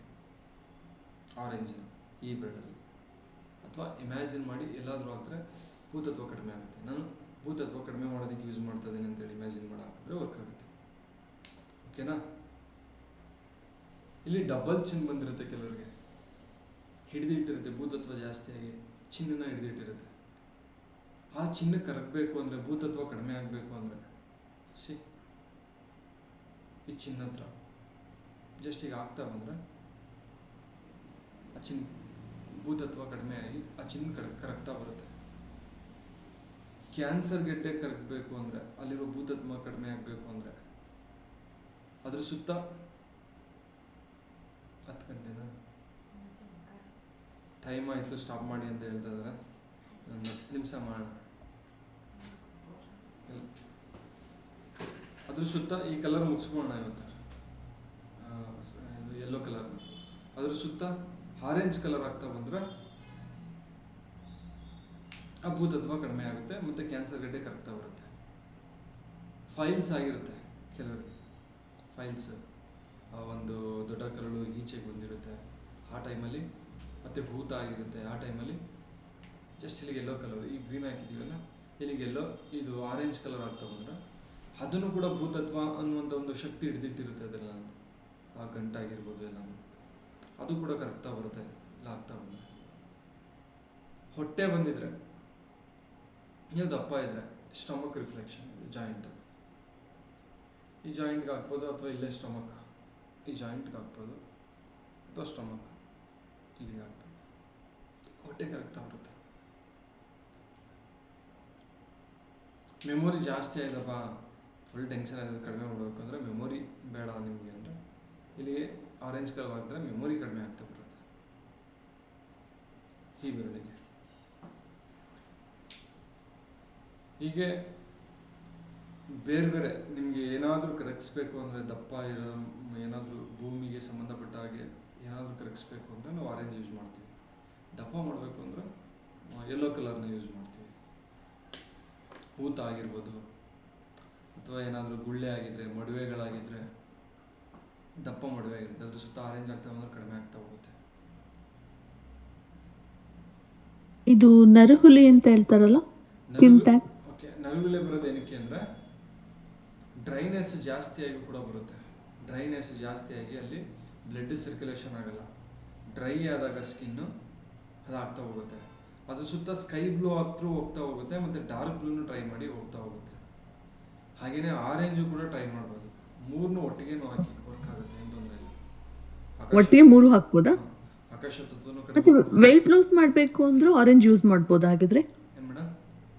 ವೆಯ್ಟ್ ಲಾಸ್ ಮಾಡಬೇಕು ಅಂದರೆ, ತೂಕ ಕಡಿಮೆ ಮಾಡ್ಕೋಬೇಕು, 100% ವೆಯ್ಟ್ ಲಾಸ್ಗೂ ಆರೆಂಜ್ ಯೂಸ್ ಆಗುತ್ತೆ. ವೆಯ್ಟ್ ಲಾಸ್ಗೆ ಹೆಡಿಪೋಸ್ ಅಂತ ಇಲ್ಲೊಂದು ಜಾಯಿಂಟ್ ಬರುತ್ತೆ ನೋಡಿ, ಈ ಜಾಯಿಂಟ್ಗೆ ನೀವು ಸ್ಕೈ ಬ್ಲೂ ಆಗ್ತಾ ಬಂದರೆ, ತೋರ್ಬೆರಳಲ್ಲ, ಸಾರಿ ಕಿರುಬೆರಳು, ಸ್ಕೈ ಬ್ಲೂ ಆಗ್ತಾ ಬಂದರೆ ವೆಯ್ಟ್ ಆಗುತ್ತೆ, ದಪ್ಪ ಆಗ್ತೀರಾ. ಸೆಕೆಂಡ್ ಜಾಯಿಂಟ್ ಮಧ್ಯದಲ್ಲಿ ಸ್ಕೈ ಬ್ಲೂ ಶೇಖರಣೆ ಮಾಡುತ್ತೆ ಎಡಿಪೋಸ್ ಅಂದ್ಬಿಟ್ಟು. ಸ್ಕೈ ಬ್ಲೂ ಆಗ್ದಾಗ ಅದು ಫಂಕ್ಷನ್ ಜಾಸ್ತಿ ಮಾಡುತ್ತೆ, ಕೊಬ್ಬನ್ನ ಜಾಸ್ತಿ ಶೇಖರಣೆ ಮಾಡಿ ದಪ್ಪ ಆಗ್ತೀರಾ. ಇಲ್ಲಿಗೆ ಡಾರ್ಕ್ ಬ್ಲೂ ಆದ್ರೂ ಸಣ್ಣ ಆಗ್ತೀರಾ. ಓಕೆನಾ? ಹಾಗೇನೆ ಆಕಾಶ ತತ್ವ, ಇಲ್ಲಿಗೆ ನೀವು ಡಾರ್ಕ್ ಬ್ಲೂ ಆಗಿದ್ರೂ ಕೂಡ ಸಣ್ಣ ಆಗ್ತಾ ಹೋಗ್ತೀರಾ, ಇಲ್ಲಿಗೆ ಆರೆಂಜ್ ಆಗಿದ್ರೂ ಕೂಡ ಸಣ್ಣ ಆಗ್ತಾ ಹೋಗ್ತೀರಾ. ಆದರೆ ಸಮಯ ಸಂದರ್ಭ ನೋಡಿ ಅಬ್ಸರ್ವ್ ಮಾಡಿ ಮೈಂಡ್ ಸೆಟ್ ಎಲ್ಲ ಯಾವ ರೀತಿ ಇದೆ ನೋಡ್ಕೊಂಡು ಒಂದೊಂದು ಕಲರ್ ಚೇಂಜ್ ಮಾಡ್ತಾ ಹೋಗಿ. ಈಗ ನೀವು ಸಣ್ಣ ಆಗ್ಬೇಕಂತ ಆರೆಂಜ್ ಆಗ್ತಾ ಹೋಗ್ತೀರಾ, ಅದ್ರ ಜೊತೆಗೆ ನಿಮಗೆ ಭಯನೂ ಸ್ಟಾರ್ಟ್ ಆಗ್ತಾರೆ. ಓಕೆನಾ? ಮೆಮೊರಿ ಪವರ್ ಲಾಸ್ ಆಗ್ತಾ ಹೋಗುತ್ತೆ. ನೋಡಿ ನೋಡಿ ನೋಡಿ ಸ್ವಲ್ಪ ಒಂದು ಗ್ಯಾಪ್ ಕೊಡ್ತಾ ಕೊಡ್ತಾ ಆಗ್ತಾ ಆಗ್ತಾ ಕಡಿಮೆ ಮಾಡ್ತಾ ಹೋಗ್ಬೋದು ನೀವು.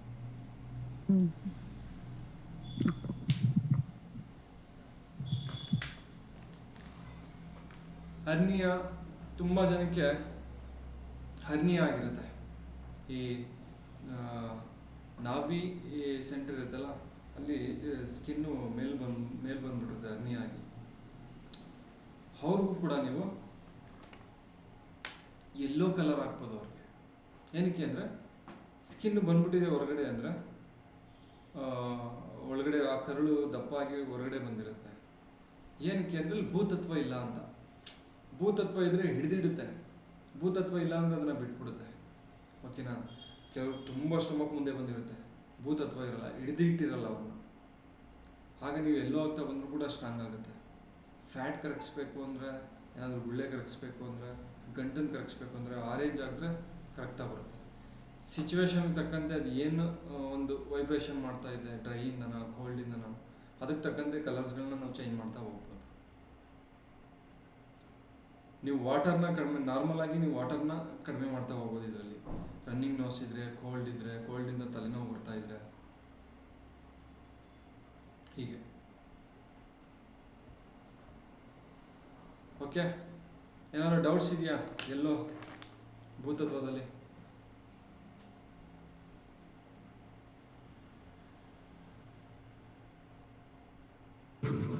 ಏನ್ ಡೌಟ್ಸ್ ಇಲ್ಲ ಸರ್.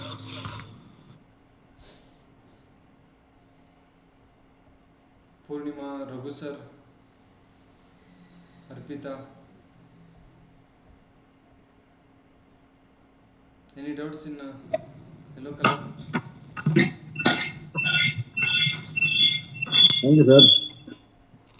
ನಮಸ್ತೆ ರಘು ಸರ್, ನಮಸ್ತೆ. Thank you. ಹೇಳಿ ಸರ್, ಕೇಳಿಸ್ತಾ ಇದೆ. ಎನಿ ಹಾ, ಡೌಟ್ಸ್? ಇಲ್ಲ ಸರ್. ಇಲ್ಲ. Okay, very good. ಹಾಗಾದ್ರೆ ಕರೆಕ್ಟಾಗಿ ಮಾಡ್ತಾ ಇದ್ದೀನಿ ನಾನು ಕ್ಲಾಸ್ನ ಅಂತ ಆಯ್ತು. ಎಲ್ಲರಿಗೂ ಅರ್ಥ ಆಗ್ತಾ ಇದೆ. ಕರೆಕ್ಟ್ ಆಗಿದೆ. Super, very interesting. ಯಾಕೆಂದ್ರೆ ಇವತ್ತು 2 ಕಲರ್ ಕಂಪ್ಲೀಟ್ ಮಾಡೋದ್ನಲ್ಲ, ಏನಾದರೂ ಕನ್ಫ್ಯೂಷನ್ ಆಗ್ತಾ ಅಂತ ಅಷ್ಟೇ. ಇದ್ರೆ ಮೆಸೇಜ್ ಹಾಕ್ತೀವಿ ಬಿಡಿ. ಖಂಡಿತ ನೆಕ್ಸ್ಟ್ ಕ್ಲಾಸ್ ಏನಾದ್ರು ಇದ್ರೆ ಎಲ್ಲಾನು ನೋಟೆಡ್ ಮಾಡ್ಕೊಂಡು ನನಗೆ ಕೇಳಿ, ನೆಕ್ಸ್ಟ್ ಕ್ಲಾಸ್ ನಾನು ಹೇಳ್ತೀನಿ. ಖಂಡಿತ ಖಂಡಿತ. ಓಕೆ. ಊಟ ಮಾಡಕ್ ಟೈಮ್ ಆಯ್ತು ಅನ್ಸುತ್ತೆ, ಮನೆಯವ್ರು ಕಾಯ್ತಾ ಇದಾರೆ. ಇಲ್ಲ, ನಾನು ಆಲ್ರೆಡಿ ಊಟ ಆಗ್ಬಿಟ್ಟಿದೆ. ನೀವೆಲ್ಲ ಮಾಡಿದ್ದೀರಾ? ಹಾ, ಆಯ್ತು. ಓಕೆ, ಹಂಗಾದ್ರೆ ಬೆಟರ್. ಇಲ್ಲಾಂದ್ರೆ ಕಷ್ಟ ಇಷ್ಟೋ ತನಕ. ಹೌದು ಹೌದು. ಓಕೆ, ಕ್ಲಾಸ್ ಮುಗಿಸೋಣ ಹಾಗಾದ್ರೆ. ಹಾ ಸರ್, ಖಂಡಿತ. Thank you. Good night. Thank you, ಧನ್ಯವಾದಗಳು. ಶುಭರಾತ್ರಿ. ಯೂಸ್ ಮಾಡಿ, ಎನಿ ಡೌಟ್ಸ್ ಕಾಲ್ ಮಾಡಿ, ಇಲ್ಲ ನೆಕ್ಸ್ಟ್ ಕ್ಲಾಸ್ ಕೇಳಿ. Okay sir.